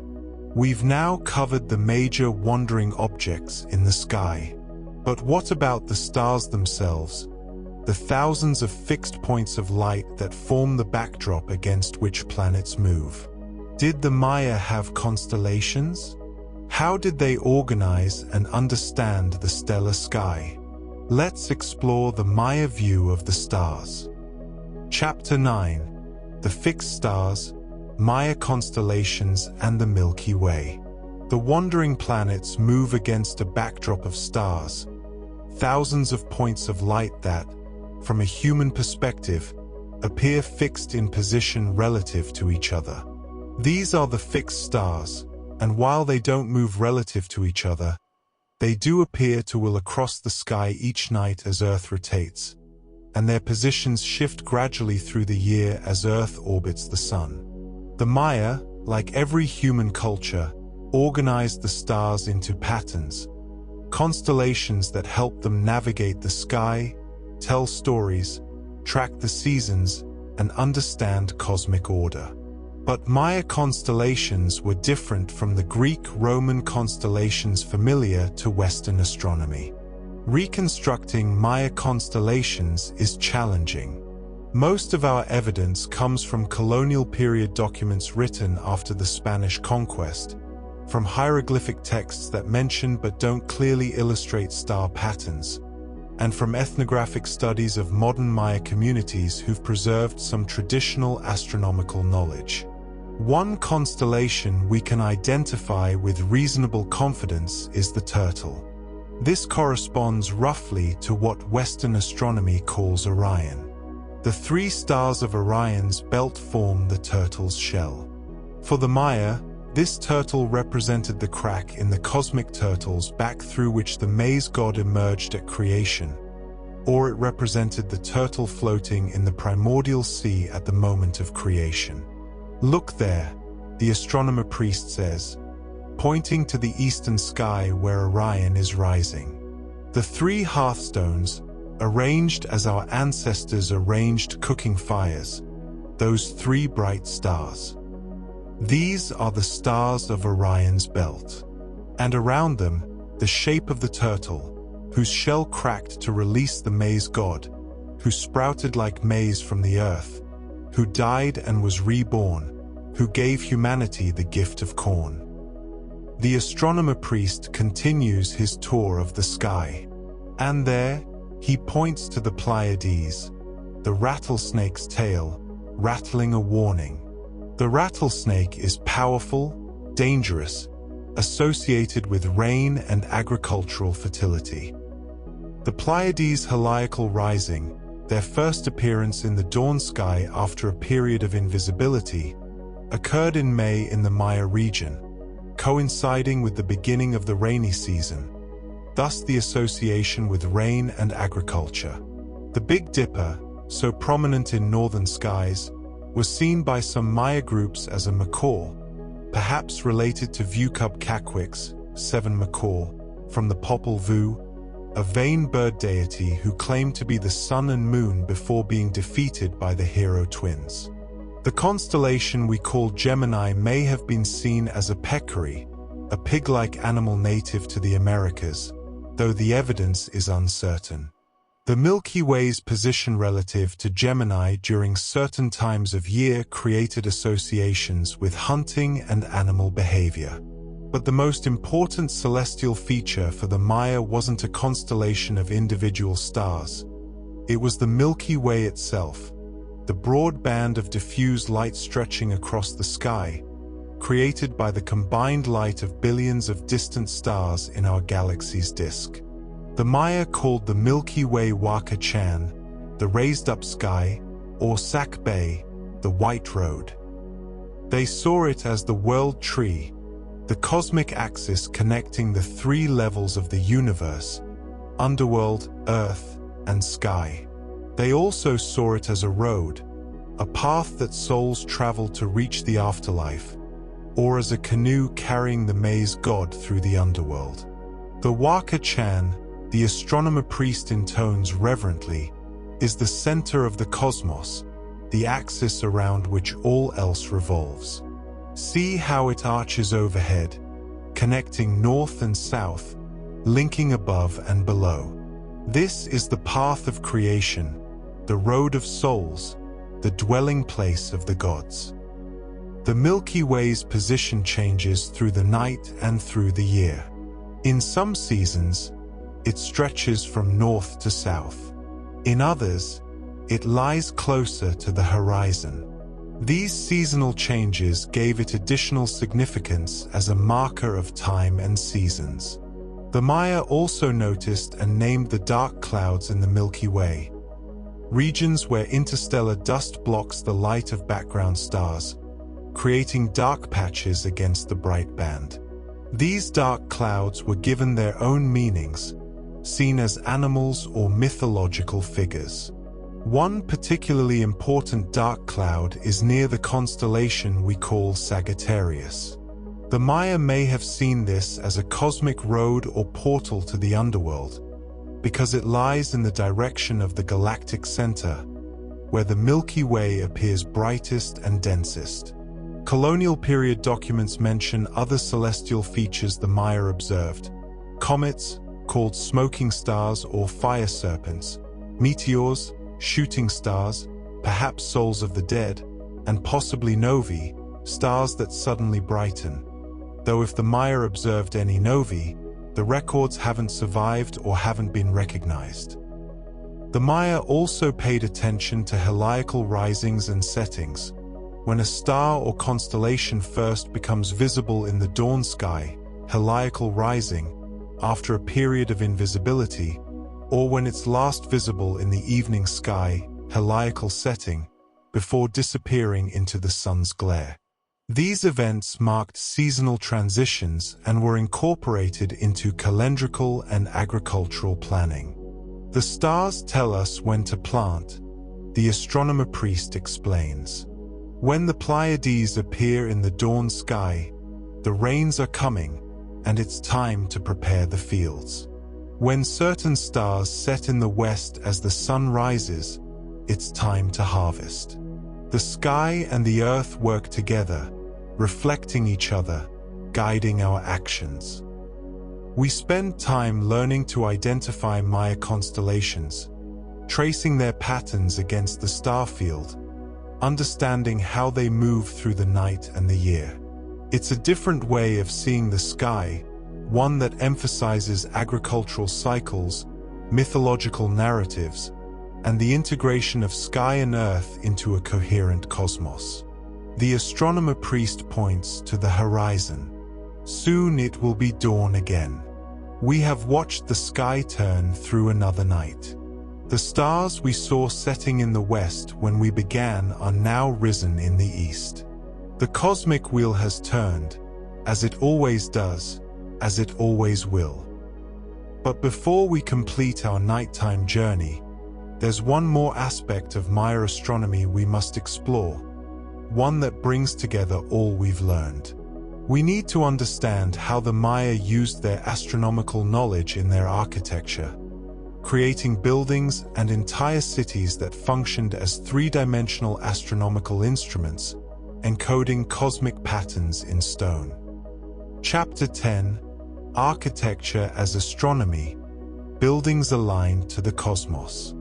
As dawn approaches, the astronomer priest leads us down from Temple 4's summit. We descend the steep stairs carefully in the growing light and make our way through Tikal's central plaza toward another structure, Temple I, the tomb of Jasur Chankawal I, one of Tikal's greatest rulers. Temple I rises 4 to 7 meters above the plaza, its steep sides ascending in 9 terraces, representing the 9 levels of the underworld in Maya cosmology, topped by a 3-room temple and elaborate roof comb. But what we're here to see is not the temple itself, but its orientation and alignment. Our architecture is not random, the astronomer priest explains. Every building, every plaza, every monument is positioned according to cosmic principles. The city itself is a map of the heavens, a place where sky and earth meet and interact. He positions us at a specific spot in the plaza, marked by a small stela. Stand here. Face Temple I. Now turn slowly to your right, toward the east. We turn, and suddenly we understand. From this position, Temple 4, which we just descended, sits to our rear, to the west. Temple I sits directly in front of us, to the east. And the alignment is precise. When viewed from this spot at spring or autumn equinox, the sun rises directly over Temple I's summit. This is not accident. the astronomer priest emphasizes. The architects planned this. They surveyed the site, calculated the angles, positioned the buildings so that this alignment would occur. On the equinox, standing here, one can watch Kinichajor rise from Temple I, emerging from the east, beginning his daily journey. This kind of astronomical alignment is common throughout Maya cities. Buildings are oriented to solstices, equinoxes, Venus positions, lunar standstills, and other celestial events. The architecture doesn't just house people and activities. It marks time, celebrates cosmic order, connects earthly and heavenly realms. At Chichén Itzá in the northern Yucatan, the famous pyramid called El Castillo, the Maya name is more complex, but this is what it's commonly called, demonstrates perhaps the most dramatic architectural astronomy. This 9-tiered pyramid has 4 stairways, each with 91 steps, plus the shared top platform, totaling 365 steps, one for each day of the Haab year. But more spectacularly, at spring and autumn equinox, the afternoon sun creates a shadow effect on the northern stairway. As the sun descends, the western corners of the pyramid's terraces cast triangular shadows that connect with the massive serpent head carved at the stairway's base. The effect is of a serpent descending from heaven to earth, the plumed serpent god Tzolk'in, the Maya version of Quetzalcoatl, coming down to bless the earth at the equinox. This is architecture as calendar, as ceremony, as connection to divine, the astronomer priest explains. Thousands gather to witness this event, to see the god descend, to mark the turning of the seasons. At Uxmal, another major Maya city, the governor's palace is oriented 28 degrees south of east, not aligned to any obvious solar event from that location. But from the palace's doorway, this orientation points directly toward the pyramid at the site of Setzik, about 5 kilometers away. And this alignment corresponds to the southernmost rising point of Venus at its maximum southern declination, an event that occurs every 8 years as part of Venus's complex cycle. The architects understood Venus's movements so well, the astronomer priest says, that they aligned a major building to mark its extreme positions. When Venus rises at that alignment, priests standing in the palace doorway can sight along the axis toward Setzik, marking the event with ceremony. At Copán, in Honduras, one of the most sophisticated Maya cities for astronomy, there's a structure called the Venus window. This building has windows positioned so that on specific dates related to Venus's cycle, the planet appears framed in a window when viewed from a particular position. The building functions as a Venus observatory, using architectural features instead of portable instruments to track the planet. Copán also features the famous hieroglyphic stairway, with over 2,000 hieroglyphic blocks forming the longest Maya text in existence. Much of this text deals with astronomical events, dynastic history synchronized with celestial cycles, and the divine mandate of rulers based on cosmic alignments. Every major event in a ruler's life, the astronomer priest explains, is timed to favorable celestial conditions. A king is crowned when Venus is in the correct position, or when a solar zenith passage occurs, or when an important calendar cycle completes. Warfare is launched when the stars favor victory. Buildings are dedicated when cosmic forces align. The sky and earth work together, and we use architecture to mark these connections. At Palenque, in Chiapas, Mexico, the Temple of the Inscriptions, burial place of the great ruler Kinich Janaea Pakal, is aligned so that at winter solstice, the setting sun appears to descend into the temple, symbolically carrying the dead king into the underworld, just as the sun descends into Xibalba each evening. Palenque also features architectural alignments to the Tropic of Cancer's position, to cross-quarter days, midpoints between solstices and equinoxes, and to specific Venus positions. The city's layout reflects a sophisticated understanding of astronomical cycles and their integration into urban planning. Not all alignments are to the horizon. Some buildings have windows, doorways, or tubes that align to celestial objects at their highest point, culmination. Light from the sun, moon, or Venus might penetrate deep into a building only on specific dates, illuminating particular hieroglyphs, sculptures, or ritual objects. Architecture becomes instrument, the astronomer priest says. A building can mark solstices more accurately than a person with a cross staff, because the building doesn't move, doesn't tire, doesn't make errors. Once correctly positioned, it marks the alignment forever, year after year, century after century. This integration of astronomy into architecture also served political purposes. A ruler who could predict eclipses, who knew when Venus would appear, who could cause, through architectural planning, the sun to align with buildings on important dates. Such a ruler demonstrated divine knowledge, divine favor, divine right to rule. Astronomy reinforced royal authority. Common people, seeing the sun align with a pyramid on the solstice, seeing Venus frame perfectly in a palace window, seeing serpents of light descend from buildings.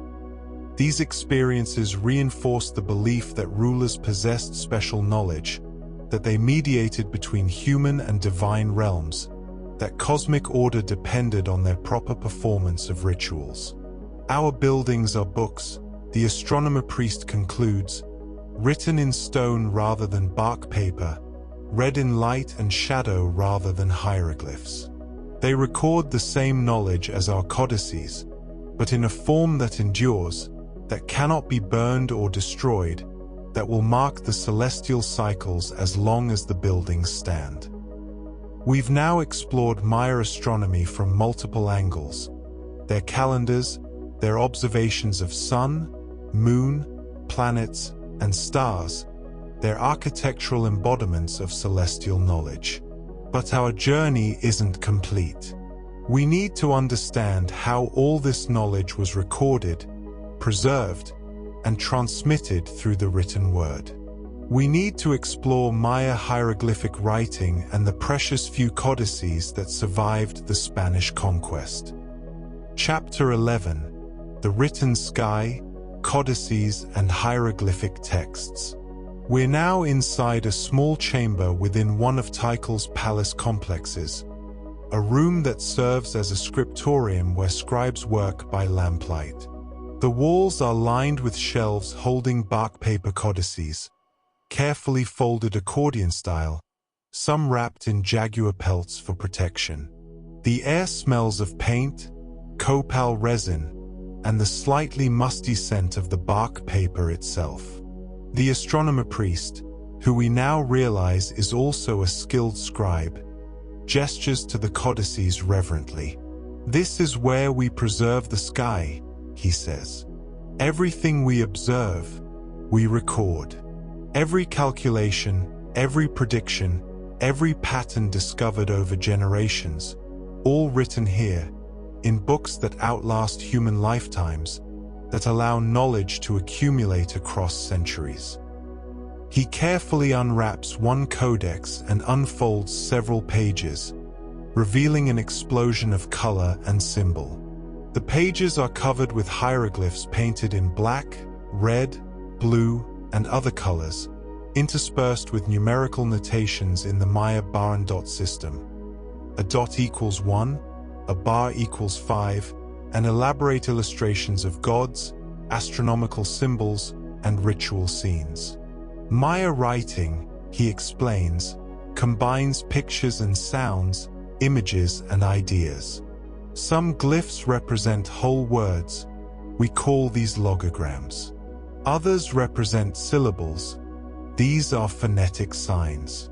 Most words can be written in multiple ways, sometimes entirely with logograms, sometimes entirely with phonetic signs, sometimes mixing both. This flexibility allows us to create poetry, puns, elaborate visual compositions. He points to a glyph showing a profile head with elaborate features. This is the glyph for sun, kin. It can represent the word sun or the word day, or it can be used phonetically to represent the sound kin in longer words. Context tells us which meaning is intended. The writing system seems overwhelmingly complex to us, but the scribe moves through it with ease, reading aloud astronomical calculations, dates in multiple calendar systems, predictions of celestial events. Here, he indicates a page filled with numbers and astronomical symbols, is a table of Venus observations. Each line records a date when Venus appeared as evening star, the corresponding dates in both Tzolk'in and Haab, the position of Venus among the stars, and predictions of its next appearances. The table extends for multiple pages, covering decades of observations and centuries of predictions. The precision is remarkable, dates calculated to the day, positions noted accurately, patterns extrapolated into the distant future. We have tables for the moon's phases, he continues, showing another section, predicting new moons and full moons for years ahead. We have eclipse tables, warning of dangerous days when the sun or moon might be devoured. We have tables tracking the sun's zenith passages, the solstices, the equinoxes. He shows us a particularly elaborate page depicting gods engaged in various activities, carrying the sky, paddling canoes, making offerings. These images are not mere decoration. They tell stories, encode meaning. This god here, paddling through the underworld, represents the sun's nighttime journey. His position in the canoe, the objects he carries, the other gods accompanying him, all convey information about specific dates, astronomical events, ritual requirements. The astronomer priest then shows us something particularly precious, a page from what he calls the Venus book, which records not just positions but the mythology and ritual associated with Venus's appearances. When Venus rises as morning star after inferior conjunction, he explains, pointing to an illustrated scene, it is a dangerous time. The star shoots arrows at gods and humans alike, bringing disease, warfare, drought. Different gods are targeted at different appearances, following a pattern that repeats every 104 years. A wise ruler prepares protective rituals, makes offerings to appease Venus, shields himself from the star's malevolent influence. The page shows a figure wielding a spear or arrow, targeting various gods seated on thrones. Hieroglyphic text explains which appearance of Venus threatens which deity, when these events occur, and what rituals are necessary. This knowledge, the astronomer priest emphasizes, is power. A ruler who knows when Venus will rise, who can perform the correct rituals, who can protect his people from celestial dangers. Such a ruler demonstrates his fitness to lead, his connection to divine forces. He carefully refolds this codex and selects another, this one appearing older, its pages more fragile. This book has been copied and recopied for generations. The original observations were made by my ancestors' ancestors. Each generation adds new observations, refines the calculations, extends the tables. The book grows wiser with age. We're seeing something that, in the actual historical timeline, will be nearly destroyed. Of the thousands of Maya codices that existed at the time of Spanish conquest, only 4 survived. The rest were burned by Spanish missionaries who saw them as works of paganism and devil worship. The 4 survivors are the Dresden Codex, named for the German city where it's now kept. This is the most elaborate and complete Maya codex, containing 74 pages of astronomical tables, ritual almanacs, and divine imagery. Its Venus tables are particularly detailed, and it contains eclipse tables predicting lunar and solar eclipses. The Dresden Codex was probably created in the 11th or 12th century CE, though it may copy earlier sources. The Madrid Codex, also called the Trocartesianus Codex, this 112-page book focuses more on astrology, divination, and ritual than pure astronomy, though it contains calendrical information. It probably dates to the 15th century CE. The Paris Codex, a fragmentary 22-page codex with zodiacal almanacs, prophecies, and ritual scenes. It contains a section with Maya zodiacal signs and their associated gods. The Grolier Codex, the most controversial, its authenticity was debated until recently when scientific testing confirmed it's genuine. It's a fragment of 11 pages dealing with Venus cycles and appears to be the oldest surviving Maya book, possibly dating to the 12th century CE. These 4 books represent the tiny fraction of Maya written knowledge that survived. They're invaluable for understanding Maya astronomy, mathematics, calendar systems, and cosmology.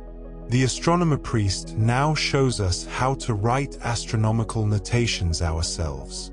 He provides us with a pointed brush, small pots of colored paint, and a piece of bark paper. First, the date, he instructs. We write the long count, the number of BAK tons, K-atons, tons, winols, and KNS since creation. Then the Tzolk'in date, the number and day name. Then the Haab date, the day and month. 3 ways of writing the same moment, creating a unique signature that won't repeat for thousands of years. We practice forming the glyphs, though our attempts are clumsy compared to his elegant calligraphy. The bar and dot numbers are relatively straightforward. A shell symbol for 0, dots for 1s, bars for 5s. But the hieroglyphs themselves, with their elaborate pictorial elements, require artistic skill as well as literacy. A scribe trains for years, he says kindly, watching our efforts.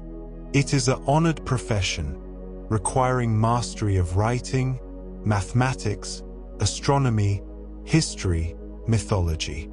The greatest scribes are known by name, their work recognized across cities. They sign their pottery, their codices, their murals, written by the hand of so-and-so, taking pride in their craft. He shows us examples of different scribal hands, pointing out individual styles, distinctive ways of forming particular glyphs, artistic flourishes that identify specific scribes. Maya writing was not standardized but allowed for personal expression, creativity, even artistic competition between scribes.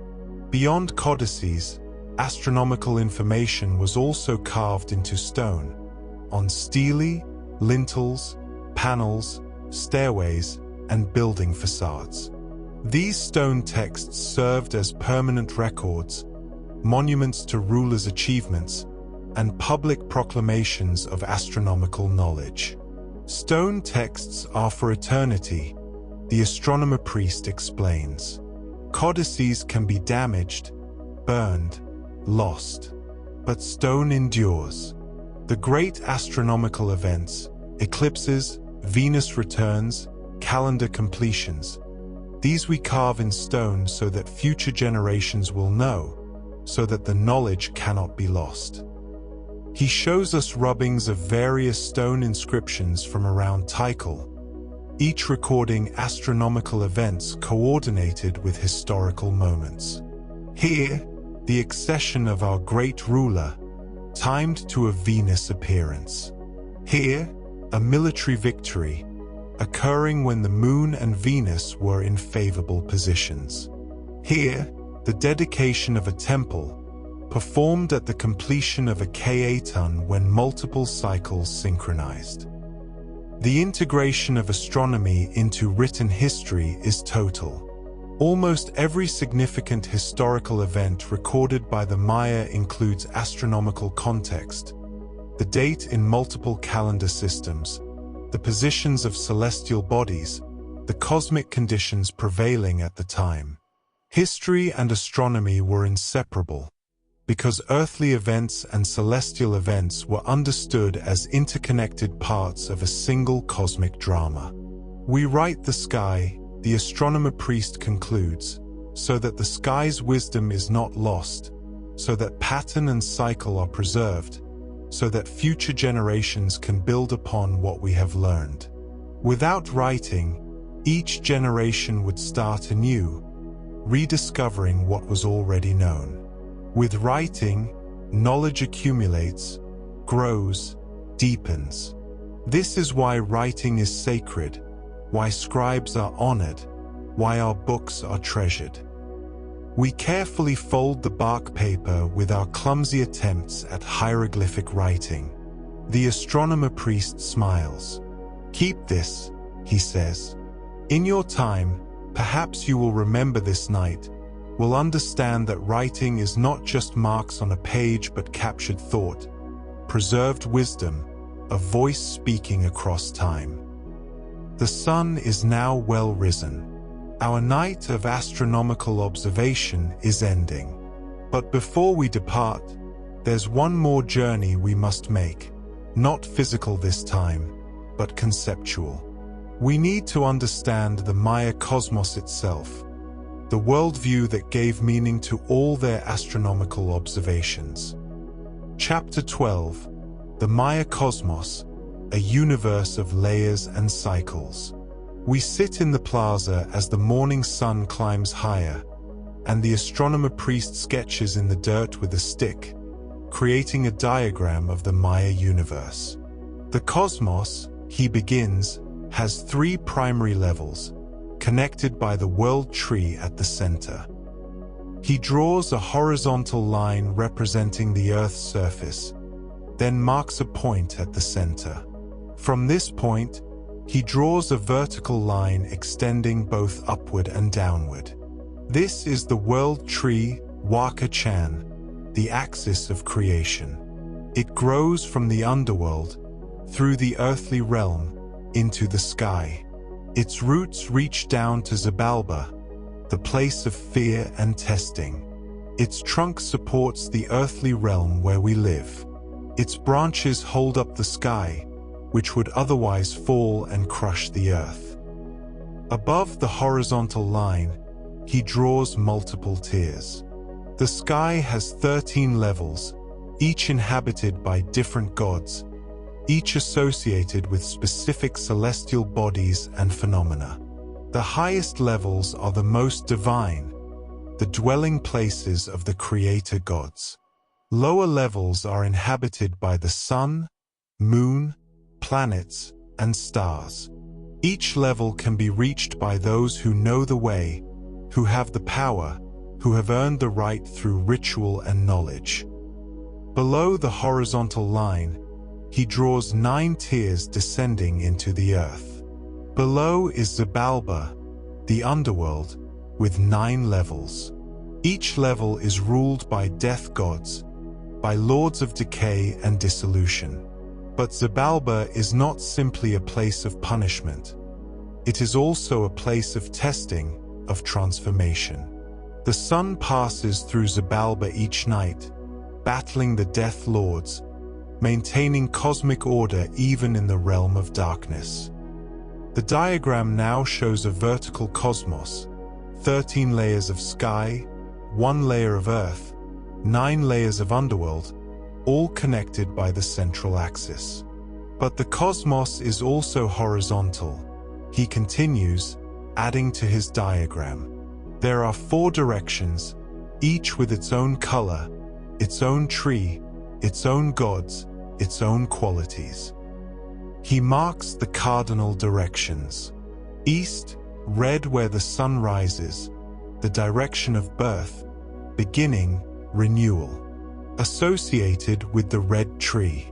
North, white the direction of ancestors, wisdom, the celestial pole around which the sky rotates. Associated with the white tree. West, black where the sun sets, the direction of death, endings, transformation. Associated with the black tree.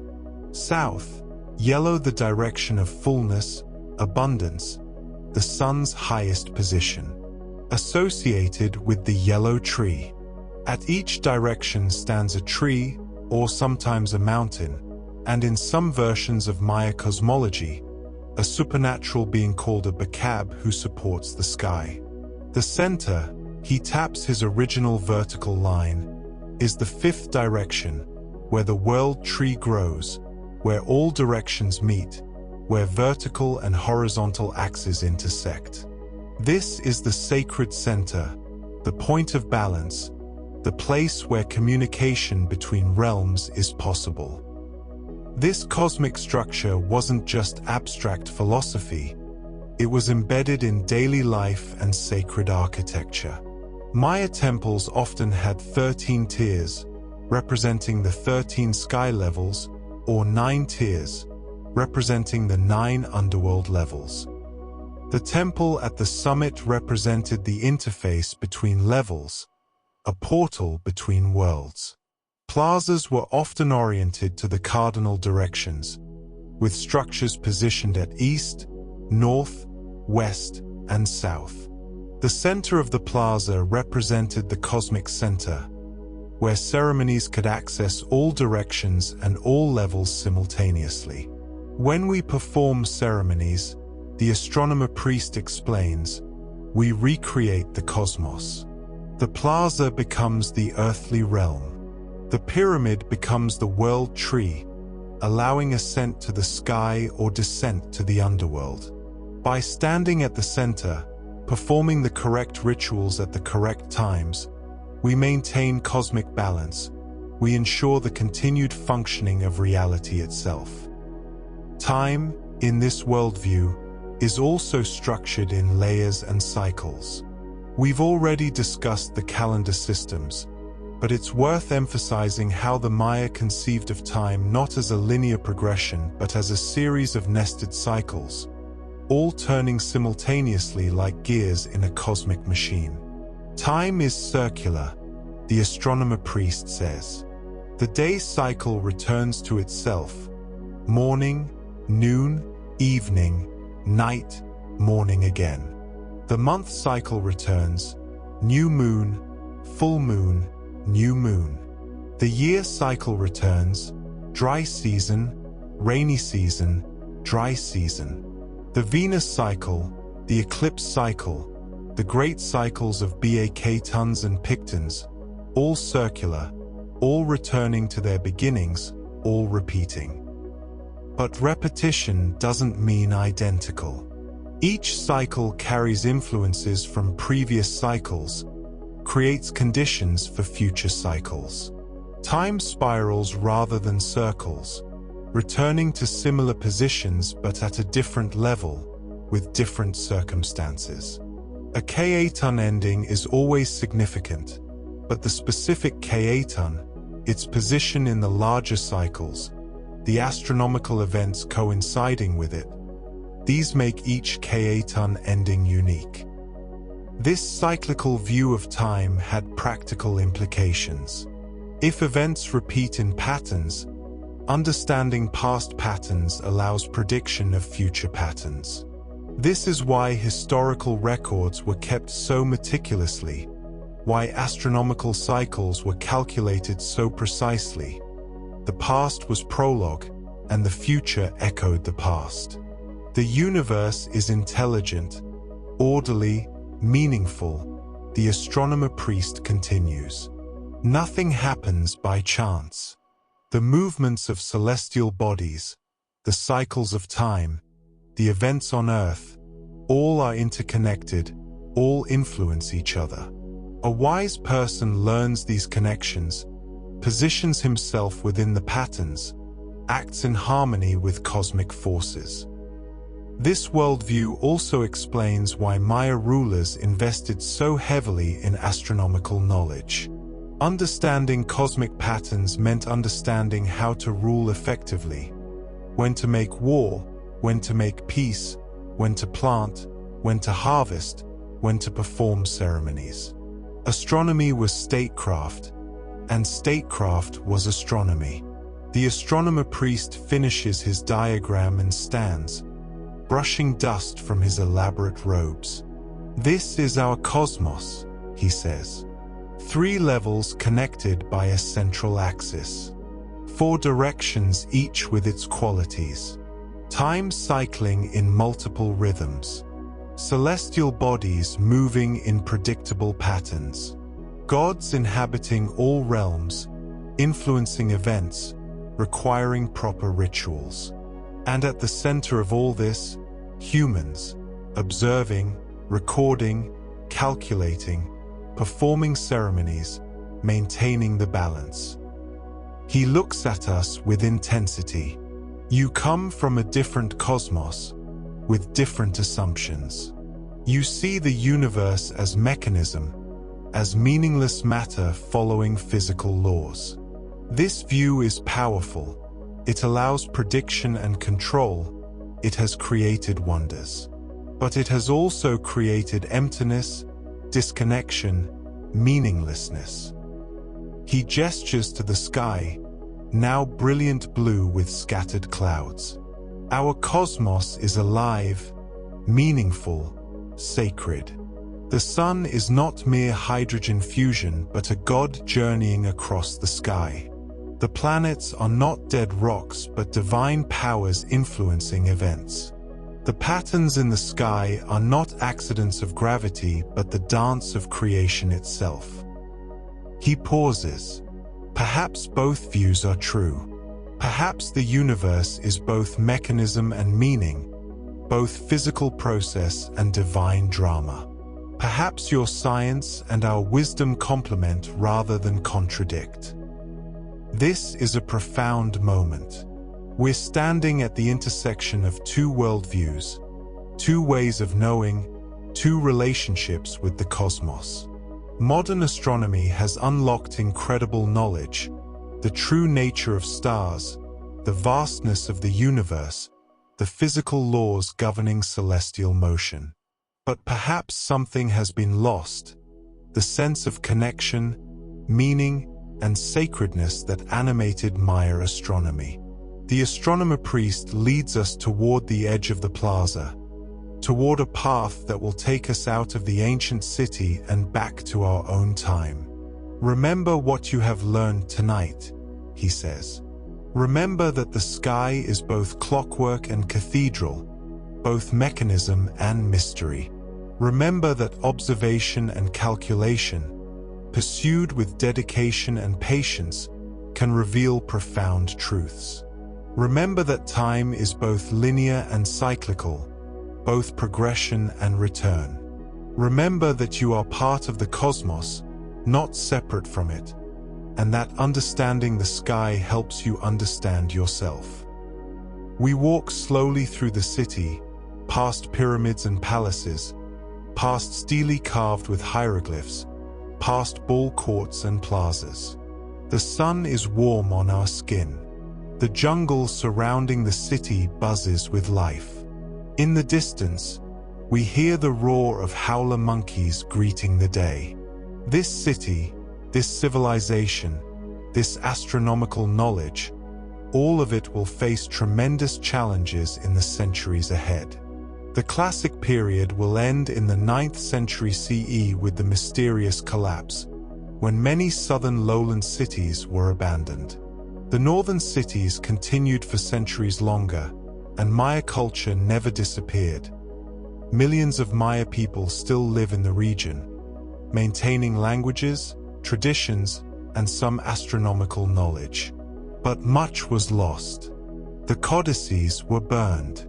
The temples were abandoned to the jungle. The astronomical tables, the carefully accumulated knowledge of centuries, the precise calculations and predictions, much of it disappeared. Yet enough survived.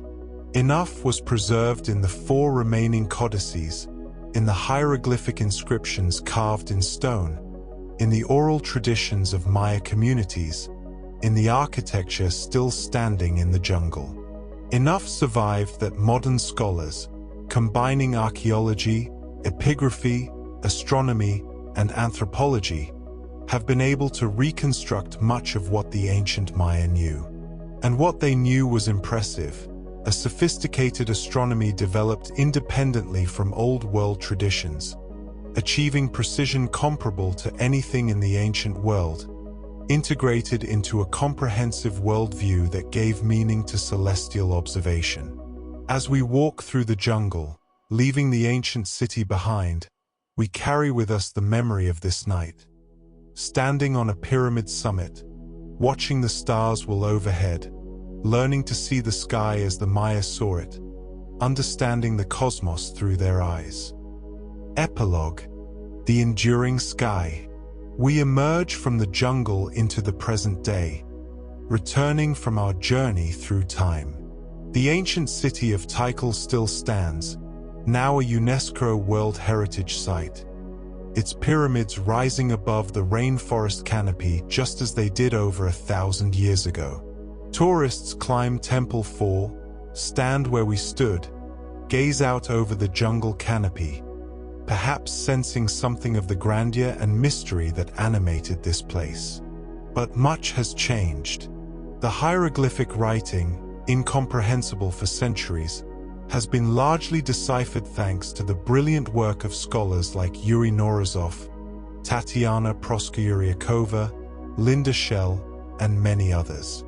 We can now read the stone inscriptions, understand the codices, hear the voices of ancient Maya scribes speaking across the centuries. We understand Maya calendars, can convert between their systems and our own, can verify their astronomical calculations. We've confirmed their precision, the Maya length of the solar year, their Venus tables, their eclipse predictions, all impressively accurate for naked eye observations. We've learned about Maya cosmology, their view of the universe, their integration of astronomy into religion and politics. We can visit Maya sites and recognize architectural alignments, understand why buildings were positioned as they were, see the cities as 3-dimensional astronomical instruments. And perhaps most importantly, we've learned that there are multiple valid ways of understanding the cosmos. The Maya approach, combining careful observation with mythological meaning, integrating astronomy into a comprehensive worldview that connected sky and earth, past and future, divine and human, represents one valid path to knowledge. Modern astronomy has gone far beyond what the Maya knew. We understand that stars are distant suns, that planets are worlds like our own, that the universe is billions of years old and billions of light years across. We've sent spacecraft to other planets, landed on the moon, detected gravitational waves, imaged black holes. Our knowledge is vast. Yet we can still learn from the Maya. We can learn about the value of patient, systematic observation. We can learn about the importance of preserving and transmitting knowledge across generations. We can learn about finding meaning in the sky, about connecting human concerns with cosmic patterns, about approaching the universe with both scientific rigor and sacred wonder. The stars the Maya watched still shine above us. Venus still cycles between morning and evening star. The sun still marks solstices and equinoxes. The moon still waxes and wanes. The patterns continue, as reliable now as they were 1,000 years ago, as they will be 1,000 years hence. In Maya communities across Mexico, Guatemala, Belize, and Honduras, traditional calendar keepers still track the Tzolk'in, still mark important days, still observe the sky. The tradition hasn't died, it's adapted, persisted, continued in new forms. Modern Maya people are reclaiming their heritage, learning the ancient writing system, studying the astronomy of their ancestors. Archaeologists, many of Maya descent, excavate ancient cities and interpret findings within cultural contexts. The Maya story isn't ancient history, it's ongoing, living, evolving.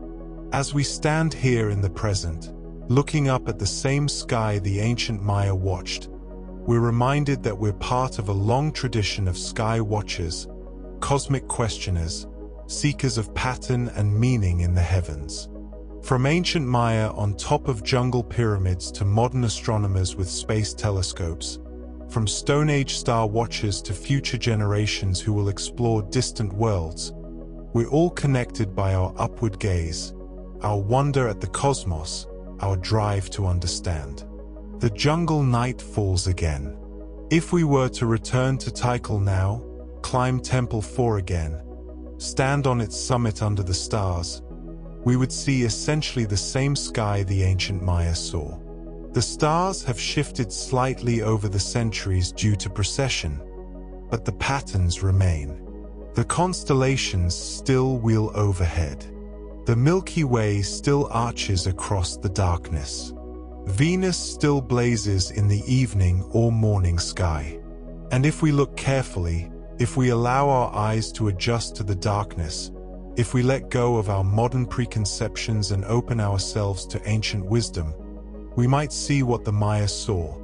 Not just points of light but a living cosmos. Not just celestial mechanics but cosmic drama. Not just meaningless matter but the dance of creation itself. The pyramids stand in the darkness, silhouettes against the stars. The jungle sings its eternal song. The cosmic cycles turn, indifferent to human civilizations rising and falling, yet somehow connected to everything we do, everything we are. Time to rest now. Time to close our eyes and let the images of the night settle into memory. The view from the pyramid summit, the patient astronomer priest explaining celestial patterns, the elaborate codices preserving knowledge, the architectural marvels encoding cosmic alignments, the vast living cosmos connecting all things.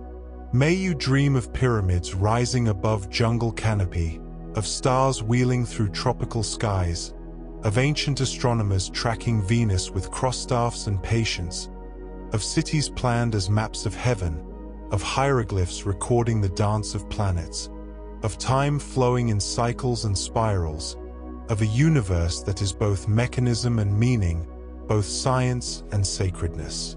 Good night, traveler. May the stars guide your dreams, and may you wake with wonder in your heart. The stars remain eternal witnesses, keeping their ancient patterns, waiting for the next observer, the next questioner, the next soul seeking understanding in the wheeling dance of the cosmos.